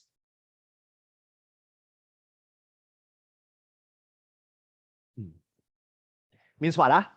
This is where I would want to invite group members to share with all of us their major takeaways from this session. Okay. Friends, notice. Takeaways, right, should always come after summary. There are some counselors, right, who just do merely takeaways like that without summarizing. That's never my style. Why not? It's because more often than not, right, when we do a summary of what we covered, then we ask about takeaways, at least as a platform for me to think about takeaways. But if the platform is not even there, more often than not, if we jump straight to ask about takeaways too soon, some group members will appear to be lost. Or they will just veto lah. Means what? Oh, I'll take away the same thing as George. Oh, I'll take away the same thing as Peter. So macam monkey see, monkey do lah. Peter say what? I also say, oh yeah, same. I also will do what Peter will do. That kind of thing lah. So it becomes rather meaningless lah when we talk about takeaways. That's the reason why the summary has to be done first before we even ask about any takeaways. Got it? So while it might be a bit long-winded, I know, but you will thank me later. The summary will make the takeaways a lot more meaningful. I can assure you that. Okay? One more thing. My friends, when we look at the word takeaways, right, I would like to challenge you to expand on the word takeaways a bit broader. What do I mean? For the longest time, right, when we talk about takeaways, we tend to think about what? Oh, the changes that I want to make after I leave this session. The behavioral changes I want to make when I leave this session. For the longest time, right, we tend to like to think about takeaways as purely behavioral changes, isn't it? Now, while that is important, no doubt, that's important. I like to think, right, that takeaways are much more broader than that. What do I mean? Well, takeaways could be a thought in my head. It could be a perspective that I develop. It could even be a question that I have. It could even be a reservation that I have. So takeaways can be so broad, my friends. Now, why am I challenging you to think broader? Here comes the reason. I said last week that every group member could be at different stage of change. Some die hard, can't wait to make changes. Then for those, takeaways will be, oh, Lawrence, let me tell you, okay? From now to next session, I'm going to do A, B, C, D behavioral change. Nice. But how about a group member who is not even thinking much about change yet? I have to include them what? If I were to only limit takeaways to behavioral change, alamak, then those other group members who are not even thinking about change yet, they'll feel pressurized. Alamak, I must squeeze out something. I must lie to Lawrence. Okay. I'm going to do ABC behavioral change. Actually, I'm not going to do it. But to please Lawrence, I will just say. So then what's the point? Isn't it? So this is where, right, I always believe in making takeaways to be as inclusive as possible, so that every member feels belong in the group to the best that I can. Okay. So very important implication for you and me. We have to give examples. So I always say, so guys, takeaways include possible behavioral changes. Takeaways could also include certain new thinking that you might have developed. Takeaways could include certain questions that you want to think more about in between sessions. Takeaways should include maybe certain reservations that you have, which you may want to think a bit more in between sessions. What am I doing now? I'm giving a variety of examples with the hope that will really open up the floodgates for every member to share with me genuinely what is their takeaway. So that's my job. Okay? All right. After takeaway settled already, right? Now what do we do? The final third item is optional. Optional, okay? Those of you who have been taught by Mr. Lam, you will know the third item is not optional to him. It's compulsory. But to me, third item, optional. Third item, I told myself I'm not going to make fun of him this year, but I think I failed. Okay. Third item, homework.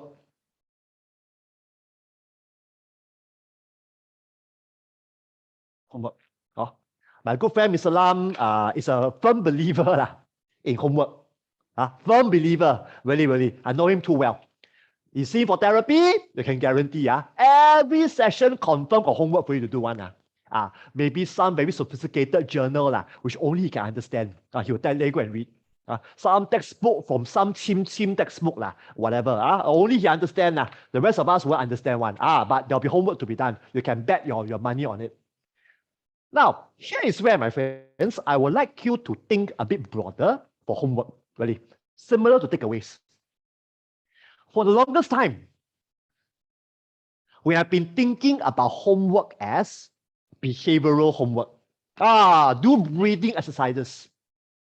Count from 1 to 10. Practice walk away. Practice mindfulness techniques. Nothing wrong. All these are all very important homework that we can offer. But once again, right, I like to challenge us to think a bit broader than that. What do I mean? My homework can actually be listen to a song. My homework can be watch a video. My homework can be read a particular reflection about someone's story. So we have to challenge ourselves to look at homework much broader than just doing things, much broader than just executing behavioral change. We have to do much better than that, because in a group, we will have different personalities. While behavioral homework will fit for some, it may not fit for others. That's why we have to think broader than just behavioral homework. Let me give you an example. How many of you have seen this particular cartoon, Inside Out? Steady. Excellent movie, isn't it? I always tell all my clients, when they did this movie, they like. What do I mean? Everybody thought this movie is only for children. Let me tell you, if I were to be a kid, I go and watch, I will look confused. The content is so adult-like.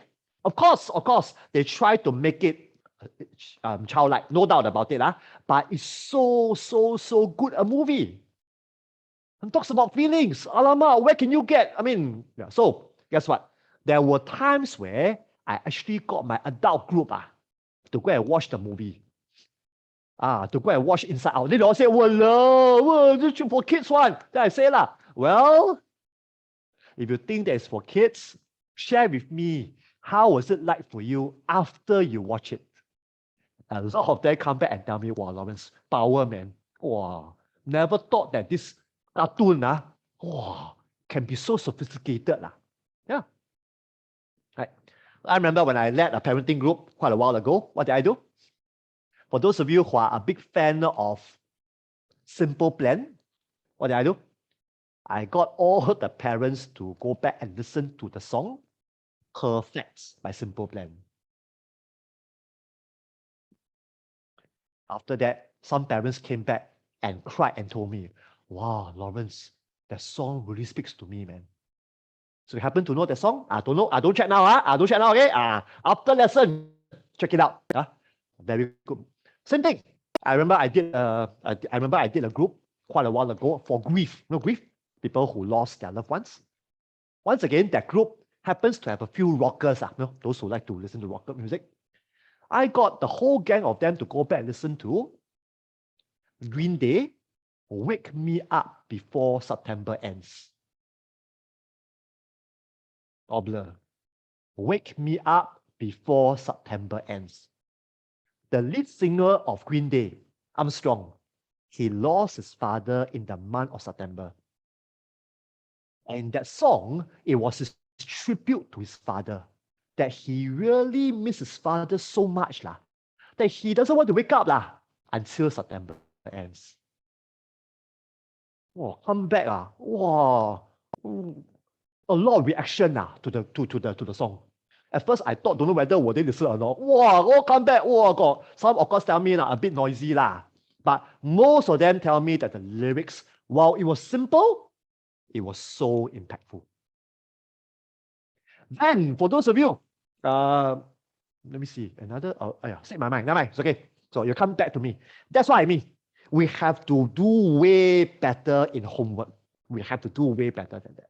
Got it? So it's up to us to do that. I remember, came back to me already. Homework, I got all of them to go back and do a drawing for me. Draw what? You may ask, There was a group that I got them to draw for me a picture that depicts who they used to be, who they're currently right now, and who they want to be. 3 pictures. In one, that means one drawing contains 3 of them. 1, who they used to be, who they are right now, and who do they want to be. Yeah. Why? That group, I was doing growth group. I was doing self-awareness group. So it's about getting to know themselves. So I felt what better way to get them to draw. Right? For those, so I even make this statement, I say, for those of you who don't like to draw, never mind. You can write, describe to me. That means write to me, 1 page about who you were. 1 page about who you are now. 1 page about who you like to be. For those of you who are gifted in poetry, you may want to write a poetry about who you used to be, who you are right now, who you want to be. So what do? So I leave it up to them to find a medium. But the key thing here is whatever that you do, I want you to share with us the 3U. Some even more creative. Go and take picture, photograph, take picture, show me different photographs that depict who they were, who they are right now, who they want to be in the future. Can also, no problem. You can do that. So we have to do better than this, my friends, so that homework can become something that is a joy for them to do. So that's always what I always believe in. Okay, yeah. Okay, so there we have it. So this is typically what I would do whenever I want to end off every group session other than the final group session. So this is typically what I'll do. Okay, let me come up to join you. I'm sure you have questions for me. Questions, clarifications. Besides asking me to sing the 2 songs I just shared, I can't now. But besides that.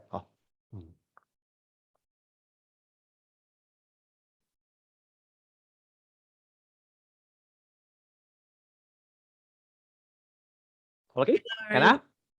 Yes, Sorry. go for it.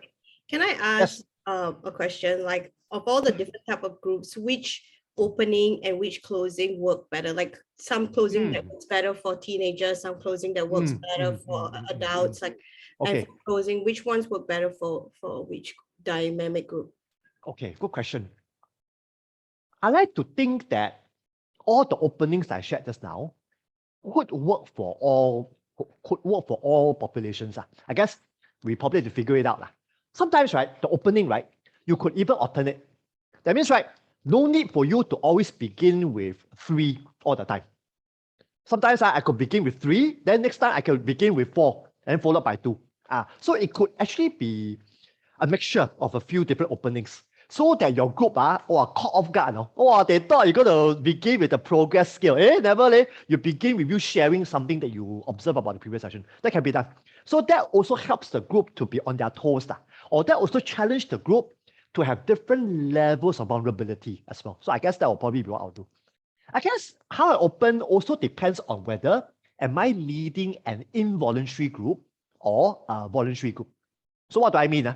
If I'm leading involuntary group, usually I will want to do the safer zone of 3 first, meaning asking a skill. Because if I'm going to do 4, I share an observation, the group may not be ready for my feedback to them. Maybe they feel, walao, I come for the group not because I want to what? There is Lawrence Ho sharing about his observation about us. Who is he, man? So I may actually, trigger some people as a result of doing that.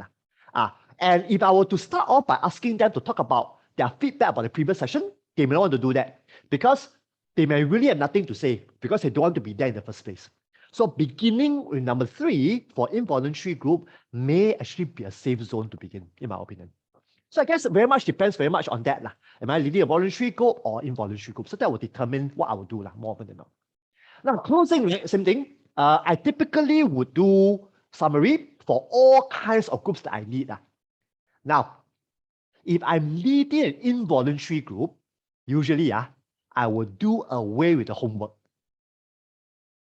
Why?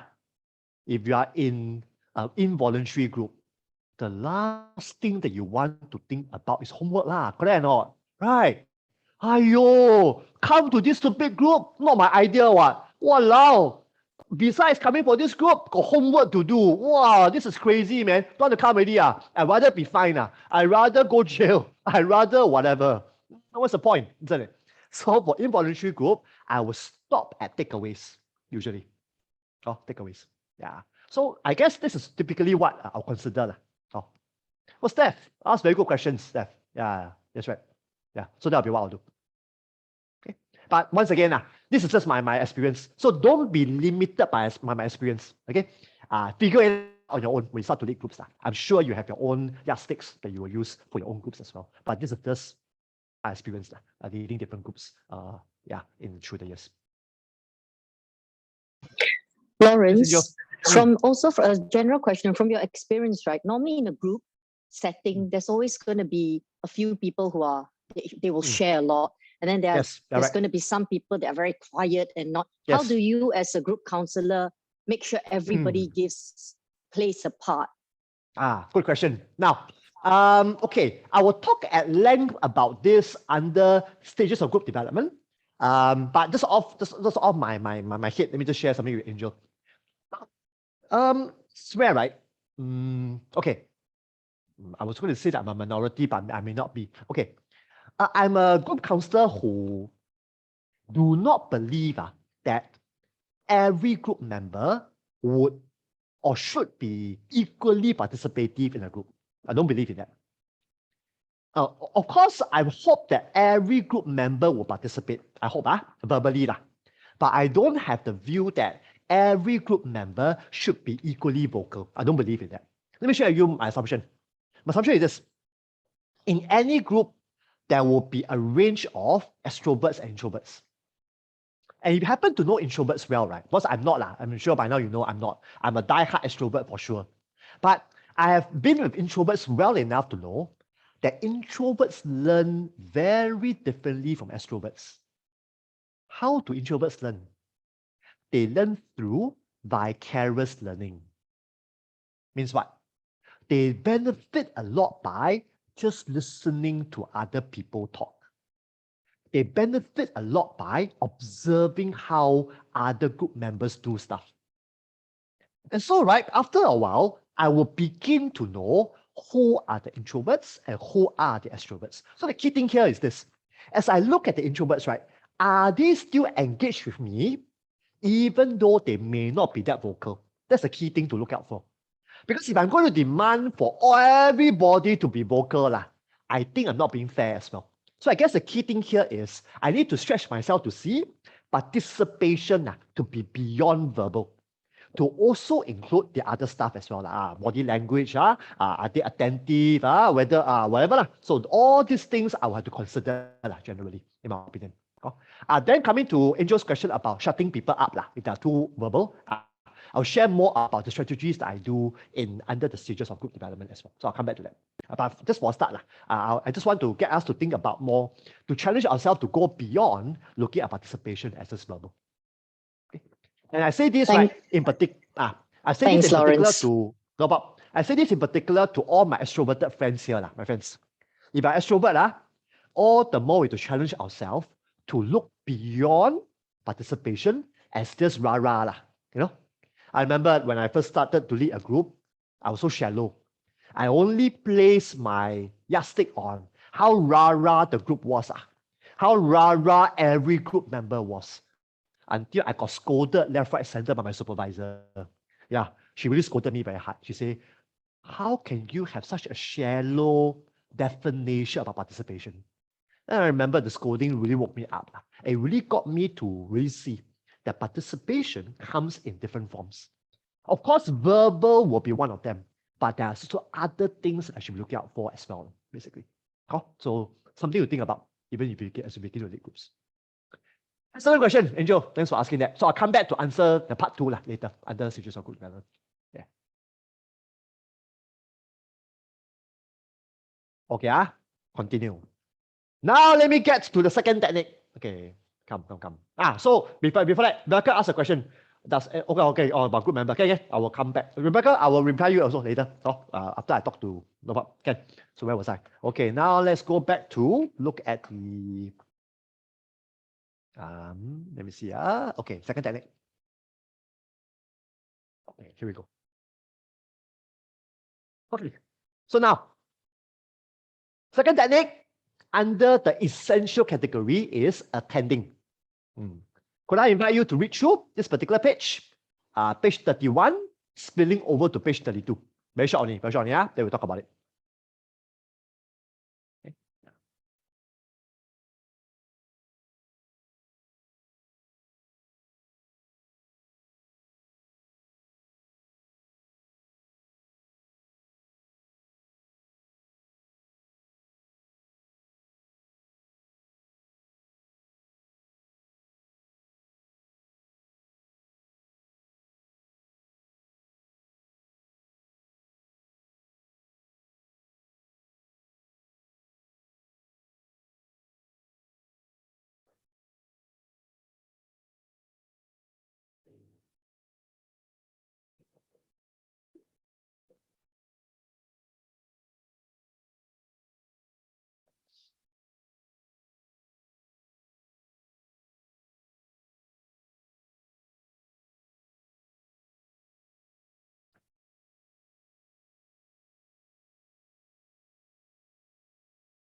Okay, almost there? Okay, let's talk about it. Okay, let me go to the whiteboard. Let's talk about this.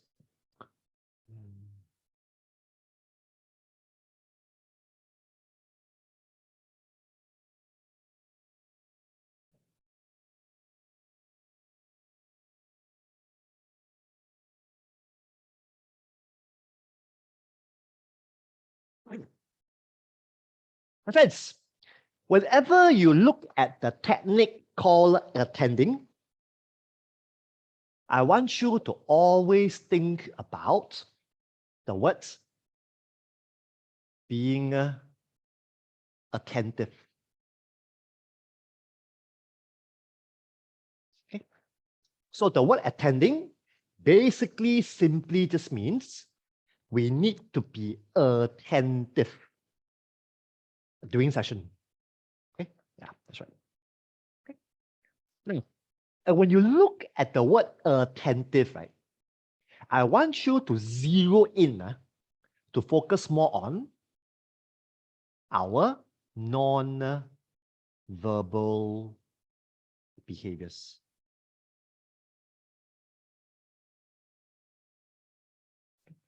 So I say again, when you look at the word attending, I want you to think of the word being attentive.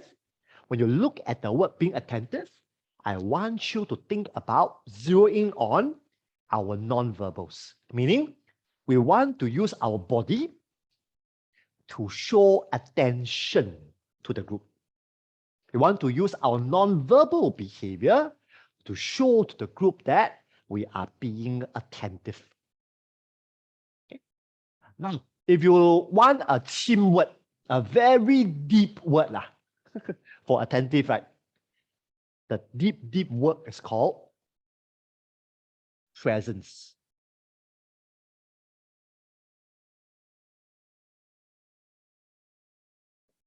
Presence. Meaning, you want through your non-verbal behavior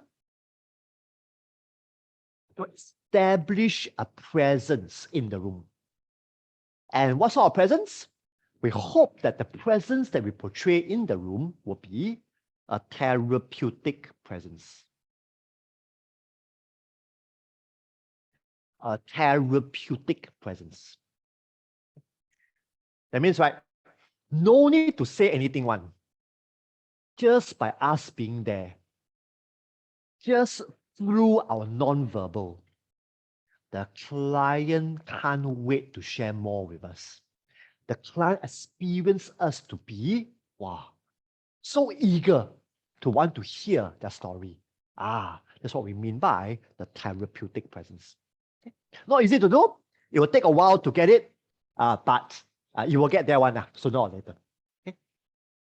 Now, I wanted to highlight to you something for attending. Now, let me go back to the handout and I'll explain more to you. Now, as you read through these 2 pages, right? Okay.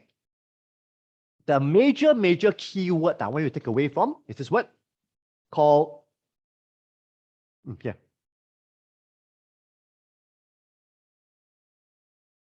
scanning. Scanning. Okay. Yeah. Now let me explain to you what do we mean by the word scanning. Okay, let's do it. Friends, the major difficulty about doing group counseling as compared to individual counseling is our eye contact. What do I mean? Let's say, for example,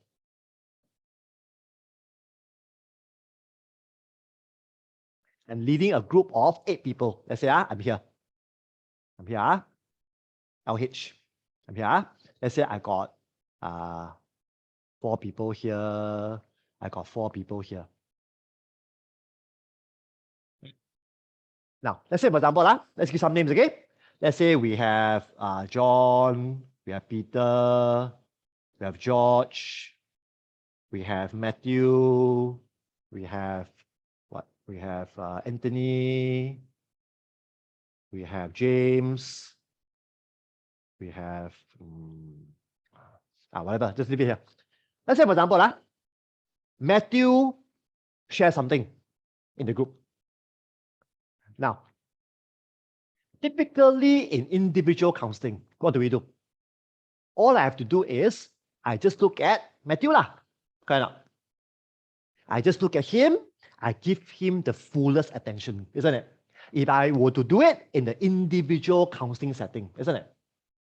But now comes the difficulty level in group. What do I mean? If Matthew were to talk, right? While I need to look at him, I also need to look at the rest. Got it? So there's a common joke among group counselors. After you do group counseling for a while, you might even become cross-eye.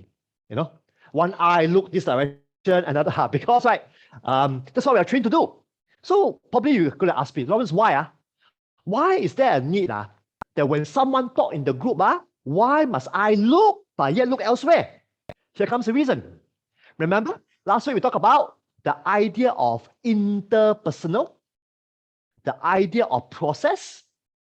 My friends, in any group, when someone talks, it will always have some effect on the rest of the group. Can you follow me, my friends? Example, Matthew talked about how terrible last week has been for him. How he failed to manage his anger, how he failed to keep his cool, and how disappointed he was at himself. Let's say he shares all about this. As I look at Matthew, right, my another eye was scanning the room. Let's say I noticed, right, that James was nodding away. What do? It tells me already what? That whatever that Matthew just shared, it resonates with James. Notice? What do I do next? After Matthew share finished already, I will go after James. Can you follow me, my friends? Why? Because in any group, we are always trying to build bonds. We are always trying to foster closeness. Can you follow? And we can't foster closeness, we can't foster bond unless we observe. Not every group member will verbally say, yeah, well, I agree with you. Not every member will say that. More often than not, they will agree non-verbally by nodding. Can you follow me, my friends? So if I am not good at scanning, I would have missed out on all these things. At the same time, as Matthew is sharing about how remorseful he felt, how disappointed he was at himself, losing his cool. Let's say I noticed that John and Peter, they were busy looking disgusted. Let's say they begin to frown. Let's say look at each other. Let's say, can I just get a gesture? What do? You can bet I'll go after them as well. Because the frowning, the gesture, there's definitely a meaning behind it. So I will want to get them later on to share more. Can you all follow me, my friends? Got it? So I can't do any of these things unless I scan the room, unless I am being not only attentive to Matthew, I am also being attentive to the whole entire group. That's why group counseling is so difficult to do. We have to be literally everywhere. So it comes with practice, but you will get there sooner or later. Okay? All still with me? Okay, good. Okay. Questions about attending? Okay. Now, that's the reason why, right?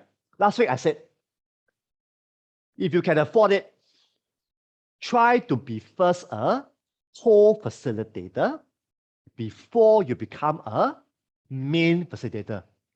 Now comes the reason. If you are a co-leader, what do? You can just focus on training yourself to scan half of the group first. So you can tell your lead counselor, okay, let's segregate boundary, okay?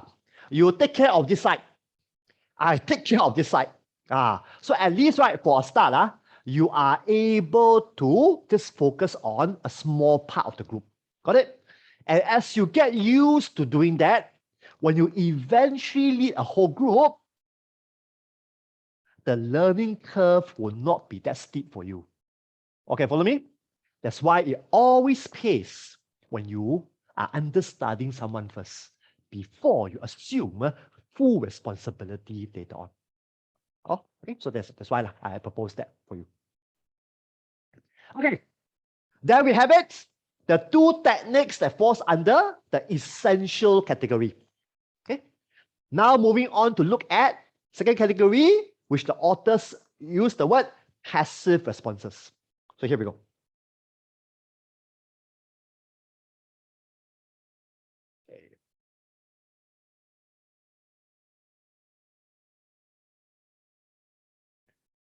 Okay, so here we go. Now, I believe that Karen will email to you all in the afternoon. I think 2 more handouts. Handout 2 as well as handout 3. Don't receive it in the afternoon? Never mind. Let me upload for you over here. Come, let me upload for you. Come, let's do it. Okay, so here we go.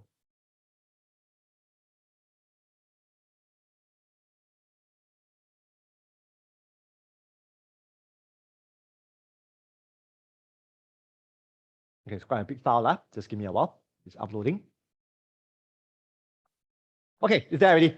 You look at your Zoom group chat. I just uploaded a particular file, PDF. It's called Group Counseling Response Handout to Student. You want to download it? Okay, yeah. Come, let me get to it. Yes, good.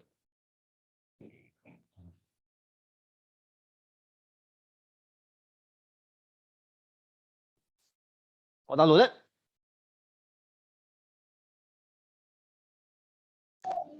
Lawrence, I can't see it on the chat. Can't see, huh? Let me see. Yeah, Can the I rest of you don't. see?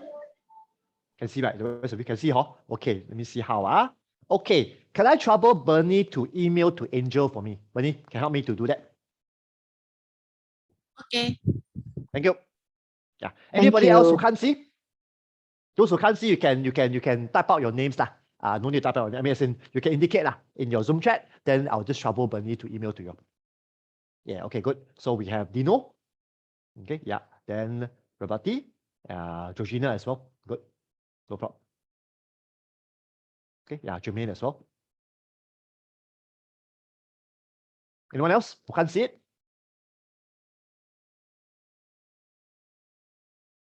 Okay. No. Good. Thanks, Bernie. Okay. Let me just give them a while. Give Bernie a while just to email to you.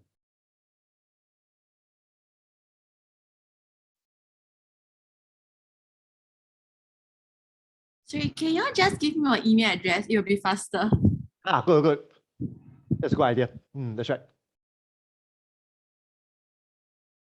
So Angel, Rabati, Dino, Georgina, Charmaine. Good. Thanks. That'll be helpful. Okay. Nice. Web browser in Zoom. Wow. Wayne, I don't know what you mean. I'm quite bad when it comes to IT stuff, but you're right, maybe. Sounds intelligent. Yeah, I think you might be just right. It can also be, for some of them, right, if they are using iPad, I think they can't see as well. As far as I know, as well. Yeah. I think phone also you can't see as well, if I'm not wrong. Yeah. Great. Thanks, Bernie.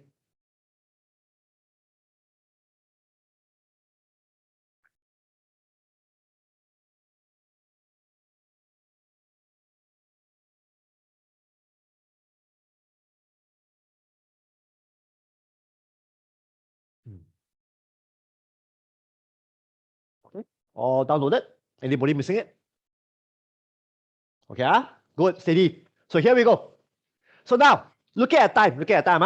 My aim will be to cover these 3 responses, and then we'll call it a night. See how how we can, how far we can go. Okay. So according to the 2 authors, okay, who are they? I keep saying the authors. Who are they? These are the 2 people, Jacqueline, and this other person called. Okay, these are the 2 persons who wrote this book, where I got the materials from. So according to Hutch and Jacqueline, okay, they actually lump or categorize these 3 techniques under the passive category. The passive category. So come, let's do it together, shall we? Okay. So could I just quickly invite you, okay, to just have a quick scan of this particular page. Okay, page, hang on, let me help you out. Okay, hang on. Okay, let me see which is an easier way to do it. Okay, could I just invite you to read through this particular page, page 33, okay, and page 34. Okay, stopping over here will do. Okay, stopping here will do. So page 33, the previous page, this one, page 33. This page, okay? Spilling over to page 34, right? Stopping over here will do. I'll talk about it. Yeah.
Okay, almost done. Okay, just give you one more. Just more minutes.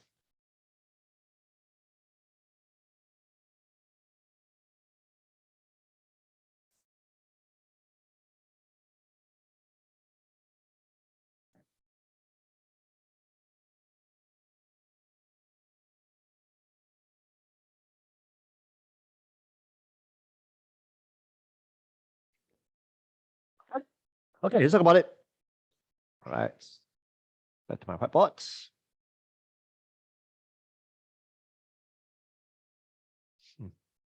Okay.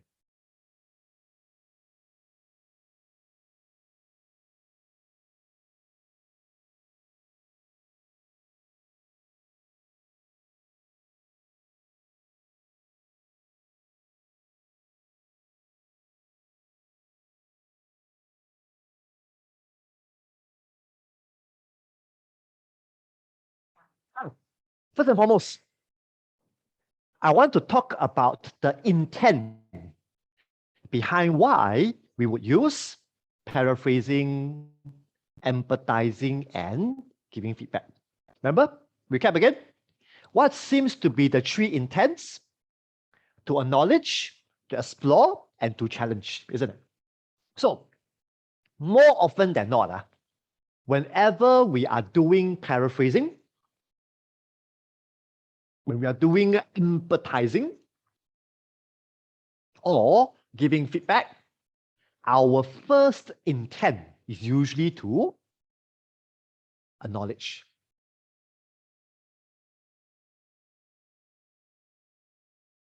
Okay, is to acknowledge. That's the reason why, right? You know, for those of you who have been for some communication training, you probably will know, isn't it? When your client, or let's say if you are working in sales, right?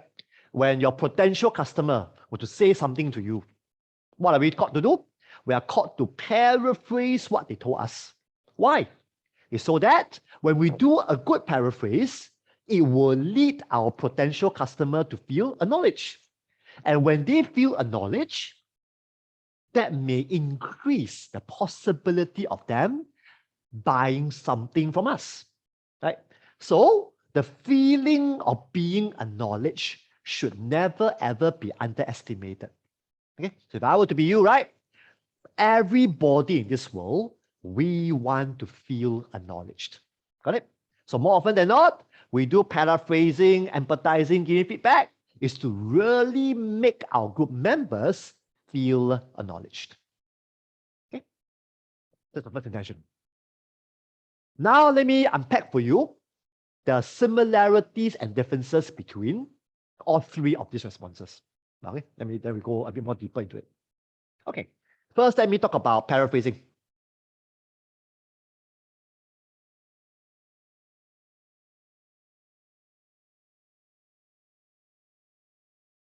Okay, now when we do paraphrasing,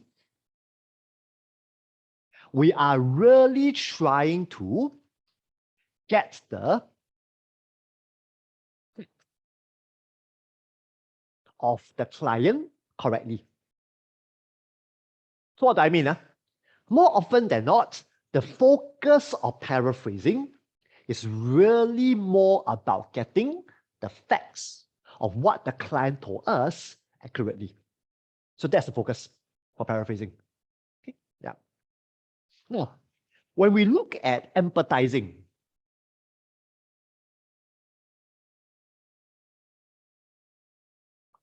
where the focus can be a little bit different. What do I mean? When we talk about empathizing, there's another technique that's also being used under empathizing. And this other technique is called reflection of feelings. Okay. So very important. So whenever we are doing empathizing, our major focus here is we want to get the client's feelings accurately.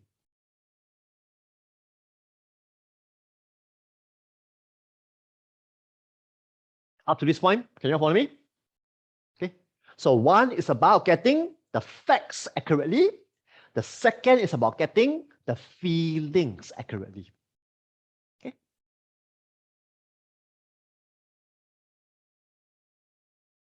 So once again, you're probably going to say to me, right, hey Lawrence, why your counselors are so leceh one, so troublesome? Well, it's because of this. Now, in counseling, we found there seems to be different degrees of empathy when we get the facts correctly, when we get the feelings correctly. What do I mean? Usually, if I've gotten the facts correctly, my client may feel empathized at the level maybe 4. He might feel acknowledged at number 4 on the scale, let's say. But if I manage to get my client's feelings correctly, the acknowledgement level could actually go as high as an 8. Right? So what am I saying to you? I'm saying to you that more often than not, right, when we can get the feelings of the client right, it goes a long way in deepening rapport. It goes a long way in deepening trust. It goes a long way in facilitating the group member to share more about his life or his struggle. Okay, follow me so far, my friends. But now comes the problem. What's the problem? Singapore being an Asian-orientated country, still, most of us, we may not be that forthcoming in talking about feelings, isn't it? Sometimes, right, we want to, but we don't have the feeling vocabulary to do so. To be honest, my friends, it's not easy, you know? Not easy to be able to be clear in articulating exactly how I feel. Not easy, you know? Even after becoming a counselor for 23 years, I can tell you, sometimes when my wife asks me, how do you feel? I have to also think, yeah, man, how am I feeling? Yeah, it's not easy. Right? So that's the reason why, right? We need paraphrasing to be there. Because more often than not, our client's default mode is they would tell us a lot about the facts.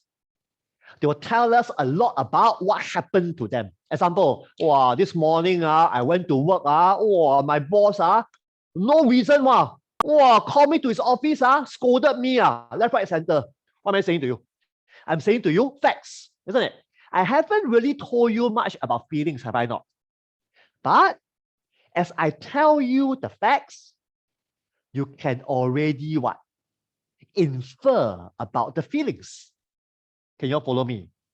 But before you infer about the feelings, right? If I were to be you, you may want to first make sure that you got the facts right. How? By doing a paraphrasing back to me. Oh, so Lawrence, sounds like this morning right, didn't really go the way you wanted because your boss scolded you for no reason. What just happened? You are checking in with me about whether have you gotten my facts right. Let's say I tell you, yeah, man, you're right. Yeah, I didn't see it coming, no. What happens now? Because I gave you the green light, because I gave you the affirmation that your paraphrase hit the nail on the head, now you can venture into empathizing about my feelings. So you can say, oh, so Lawrence, given that you didn't see it coming, I wonder whether you actually felt rather angry for being scolded by your boss for no reason. What just happened? So now you come in with a slightly different response, which is what? You are now targeting at my feelings. Right? You're targeting at my feelings. So what just happened? You just did a 1-2 punch.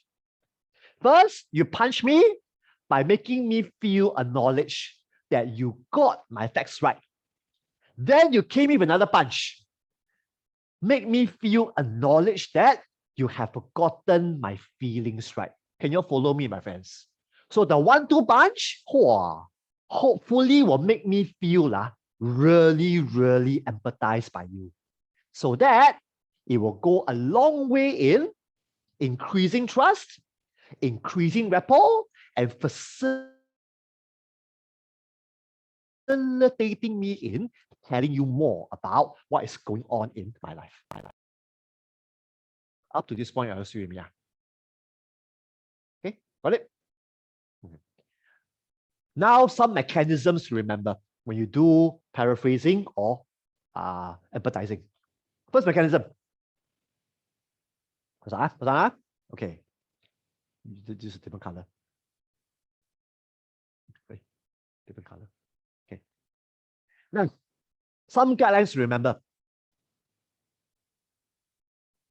Whether you are doing paraphrasing or empathizing, make sure you use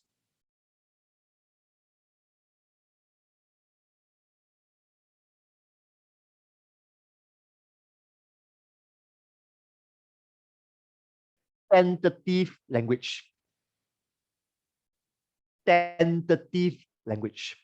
So, what do I mean by the word tentative? Very simple. The word tentative means I'm not sure. Since I'm not sure, I want to sound not sure instead of absolutely sure, isn't it? So what then are some examples of tentative language? Terms like sounds like,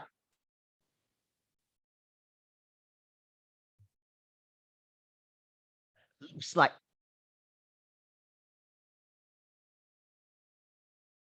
other terms, it seems like,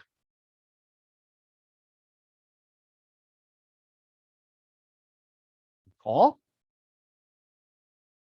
I see that you are going through a hard time, also can, or I hear that you are, also can. So it's all about making sure that our paraphrases sound tentative. Okay. So why? Why is it so important for our Yes. Sorry. Heard that. Yes, Judith. How about I wonder? Can also. I wonder also can. Yeah. Right.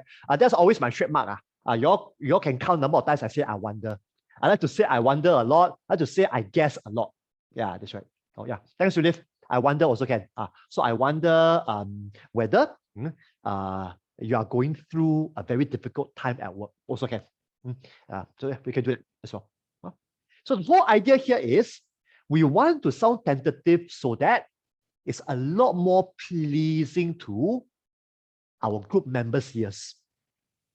And more often than not, when it's more pleasing to their ears, number one, they feel acknowledged. Number two, they are also given the green light to affirm us on the right track or correct us if we are on the wrong track. Got it? So that's really what we're trying to do here as we sound tentative. Second to remember. Okay. Now, whether you are doing paraphrasing or empathizing, if I were to be you, try to end off your paraphrase or your empathizing on a neutral or low note. Example. Okay. I'll say to my client, okay, sounds like you're going through a hard time at work. Notice, I end off on a low note. I wouldn't want to say to my client, oh, sounds like you're going through a hard time at work on a high tone. I wouldn't want to do that. You know why? Because if I keep ending on a high pitch tone or higher tone, after a while, it sounds quite irritating to the ear. So if I want to ask a question, I will ask a question. So I wouldn't want to make my paraphrase sound both as a paraphrase and a question. I want to do that. So for me, very simple. If I do a paraphrase, I will keep it as a paraphrase. Then I will ask a question later on if I want to. So that things are clearer and I don't sound as irritating to the client. Okay? Yes, Rebecca, go for it. Hey Lawrence, I wonder what do you think of the phrase "I hear you"? And also, I guess I won't say I won't stop at I hear you lah. I will say, oh, I hear you saying that you're going through a difficult time at work. So I guess I want to elaborate a bit more on that lah. Oh, that's right. Oh, good, thanks. Similar to statements like I understand how you feel, right? To us, such statements are a bit too generic lah. So for us, it's always about making sure that we become more specific in our responses, so that the client feels empathized and they can also correct us if we are wrong or affirm us if we're on the right track as well. Okay, so recap again. So whether you're doing paraphrasing or empathizing, make sure you try to end off on a low note or on a more neutral tone rather than on a high tone. That's important. So far, okay? Okay. Okay. Now let me share with you the difficulty of doing paraphrasing and empathizing in a group setting. Okay, now let's talk about it. My friends, individual counseling, pretty okay. Client say, I reflect. Client say, I paraphrase. Pretty simple, isn't it? But the difficulty becomes 10 times more difficult in a group setting. What do I mean?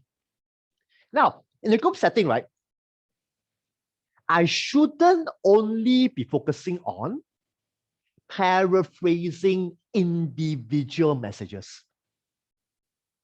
I need to challenge myself to paraphrase common messages. Am I making sense to you? I say again, in a group setting, right?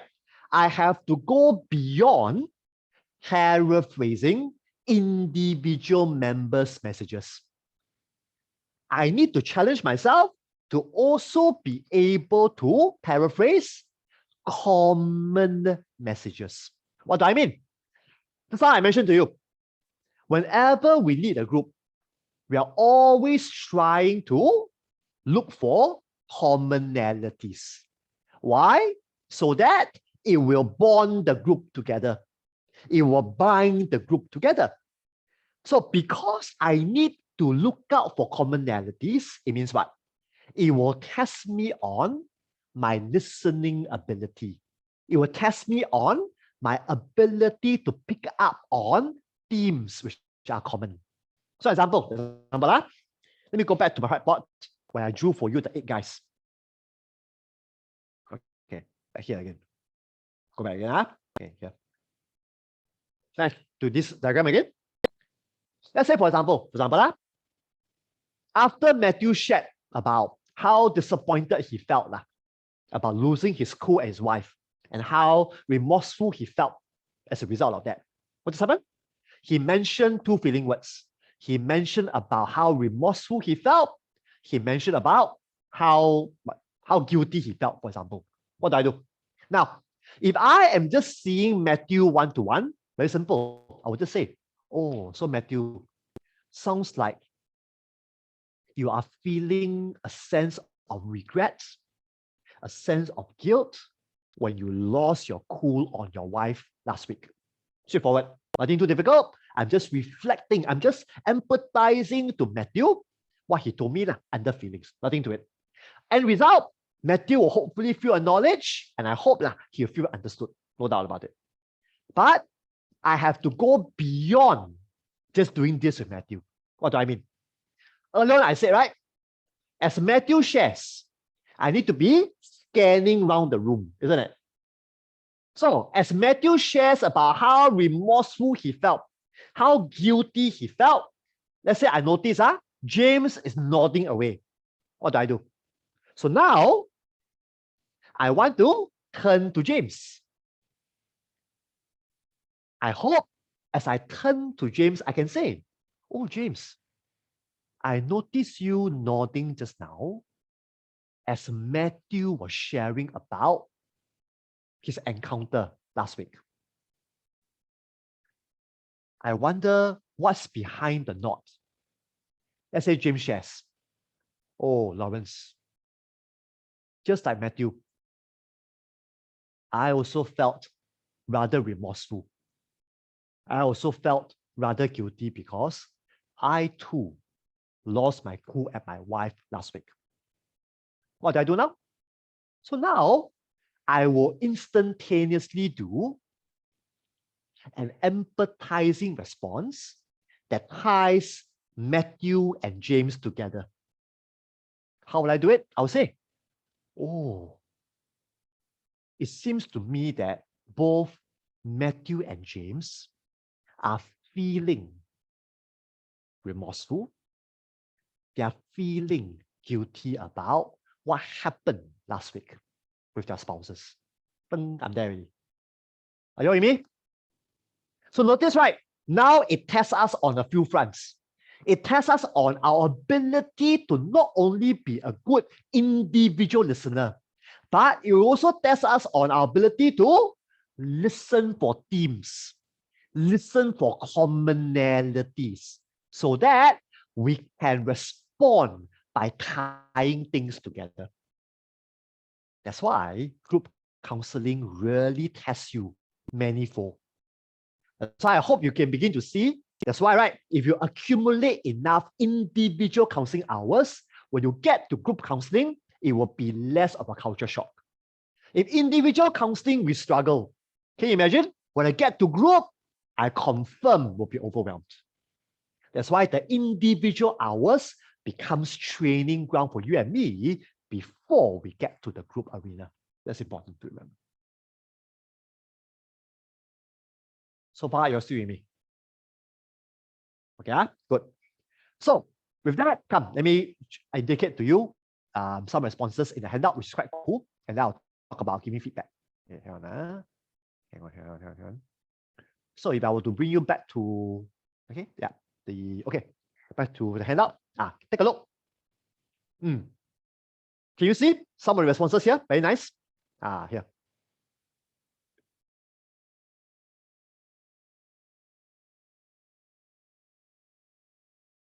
First one. There is sadness in the group right now. My friends, this is where I disagree with the author here. I don't like the word "there is" because it sounds a bit too absolute. I'll prefer to change it to "there seems to be sadness in the group right now." That's me. I like to go tentative if I can. Even if it's really true that there's sadness in the group, I rather sound tentative than to sound as though, I'm dead sure that kind of idea. But notice, my friends, it's a very nice response because the group leader was able to what? Observe the overarching theme of sadness.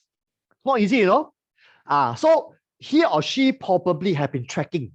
He or she probably has been listening to different members share. And then he come in to say, oh. So before this statement, I probably will do a paraphrase or summary first. Oh, so based on what each of you have shared about last week's journey, I sense that there seems to be sadness in the group right now. So you see? So this will make the group empathy a lot more powerful. This will make the empathizing with the group a lot more powerful. Got it? So it's always about trying to draw commonalities together, trying to build bonds together, trying to draw people together through our responses. That's always what I'm trying to do. Okay? Yeah. Good. Then this part, also very cool. It's here. Group. Can you see? Several members of the group are angry at each other. What's happening here? This is where, right? As a group leader, I picked up on there seems to be a group feeling among 3 people in the group, maybe.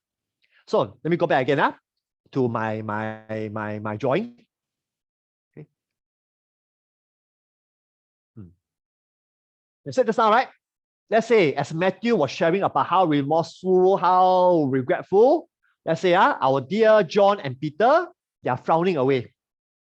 They are doing this to Matthew. What do?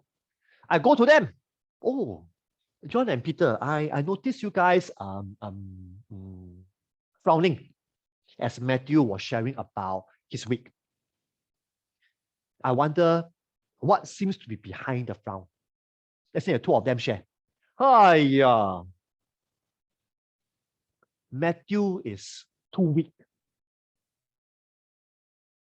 We as husbands, we have to show our wives who's the boss. What's with a slap? Nothing what? I think Matthew is just being weak. What just happened? Let's say both John and Peter have the same view. What do? So now I have to come in to say, okay.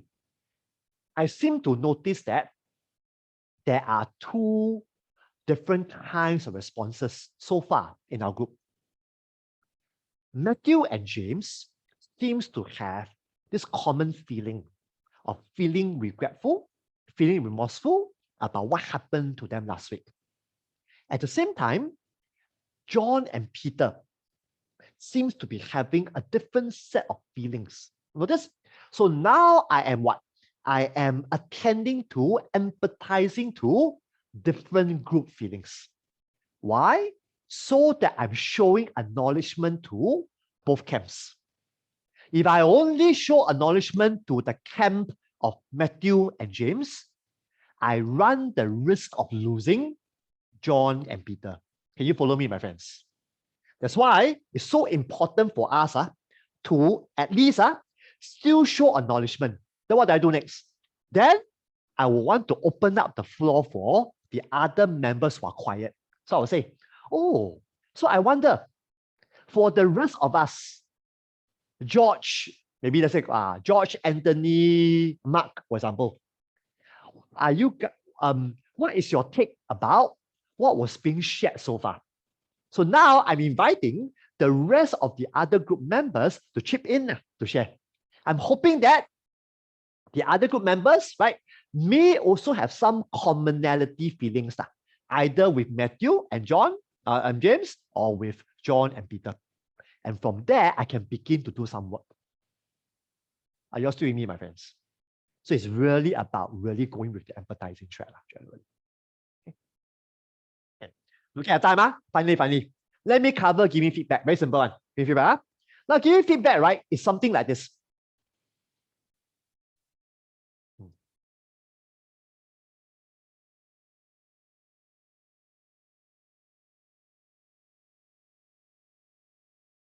Okay. Giving feedback, right, simply is we are okay. I'm trying to find the right word. We are okay. Verbalize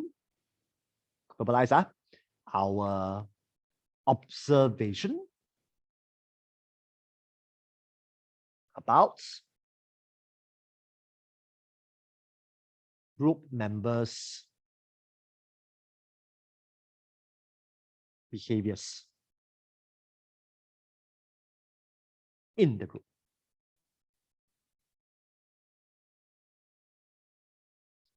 Okay. So verbalizing our observation about group members' behaviors in the group. Simple example. I already shared that just now already. Okay. So just give you some time to copy. All done. Good. Let me go back again to my diagram. Okay, back here again. Now, just now, right, I already said, as Matthew was sharing about how remorseful he felt, right? Let's say James was nodding away, right? What's nodding? Nodding is a behavior, isn't it? What do? Even before I ask James some questions, I want to first give feedback on what I observed about his non-verbal behavior. I would say, oh, James, I noticed you nodding as Matthew was sharing about his week. What just happened? I've just done the giving feedback response. Can you all follow me, my friends? Another example. As Matthew was sharing about how remorseful he felt, I noticed John and Peter frowning away doing this gesture. What do? Same thing.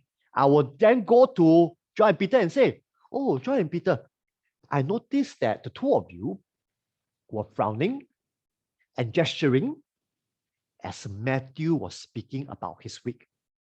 What am I doing now? I'm also giving feedback to John and Peter's non-verbal behavior. Can you all follow me, my friends, so far? Right. So what am I doing this for? Well, first thing, whenever we do giving feedback, the first intention is always to acknowledge. We want to acknowledge that this is what we saw about your behavior. We want to acknowledge that this is what we observed about your behavior. So it's to acknowledge. But more powerfully than that, as I call it out, as I make my observation about you known, I want to challenge you to share more. Can you follow me, my friends? So giving feedback, the first intent is to acknowledge that I saw your behavior. Second intent, as I call it out, as I make known what I saw about you, I want to challenge you to share more about what's behind that non-verbal behavior. Are you all still with me? So when I go to James, I ask, I notice you nodding when Matthew was speaking about how remorse he felt. I would say, right? Sometimes, right, just by me making that statement, I notice you nodding. Client automatic say already, yeah, I feel Matthew's pain because I also have a setback. Sometimes, just by me calling it out, client automatically share already. But sometimes they may not. They may just remain silent. Then I have to follow up by asking, so James, I wonder what seems to be behind that nod. So now I'm inviting James to share about what was the nodding about. What was the meaning behind the nodding?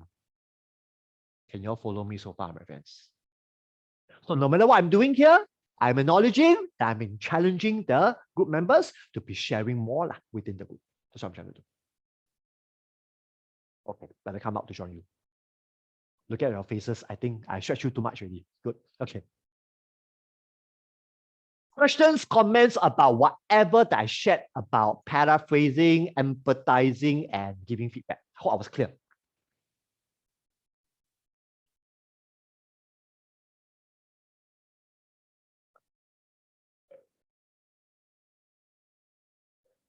Yes, Seth, go for it.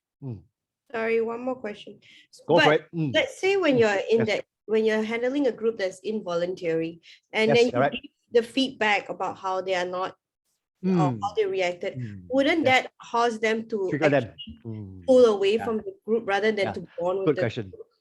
Good question. Good question. Good question. Yeah. I guess then I have to be very, what's the word to use? Strategic about whose group members' non-verbal behavior do I want to call out first? So I guess in my head, right, I have to prioritize who should I call out first so that the resistance level can be kept at bay. So I guess that's very much on the ground. I have to observe, and then that will guide me in terms of who should I be calling out first, basically. Yeah. So that'll have to be thought through, if I may put it that way. That's right. Okay. Yeah. Good. Okay.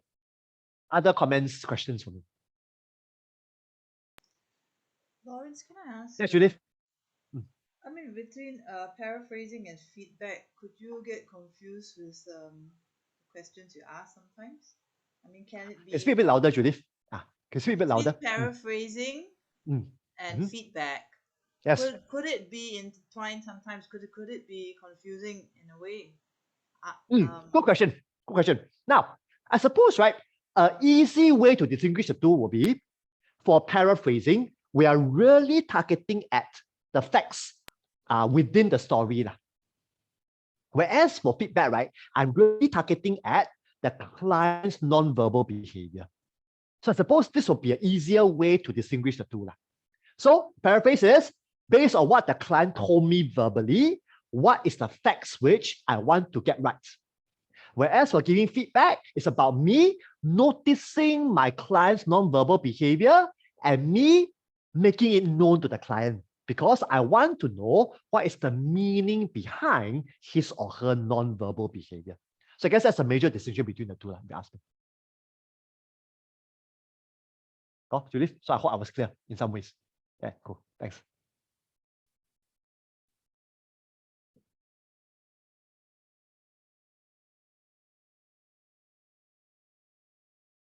Okay. Thank you so much once again for the attention and the participation. Next week, have a good CNY for those who are celebrating. Not celebrating, enjoy the holiday. It's always good to be away from Lawrence Ho's voice. It's always good. That's right. So enjoy the CNY break. I'll see you guys back the week after next. Thank you so much. Lawrence. Yes. Okay, I'll keep here. So those of you can go. Those of you have questions for me, you can stay back to ask me. Thank you, Lawrence. Happy New Year. Take care. Happy New Year to you all. Take care. Take care. See you all. Bye-bye. Have a good holidays. Yeah. Take care. Thank you. Take care. Bye. Thank you so much. Take care. Take care.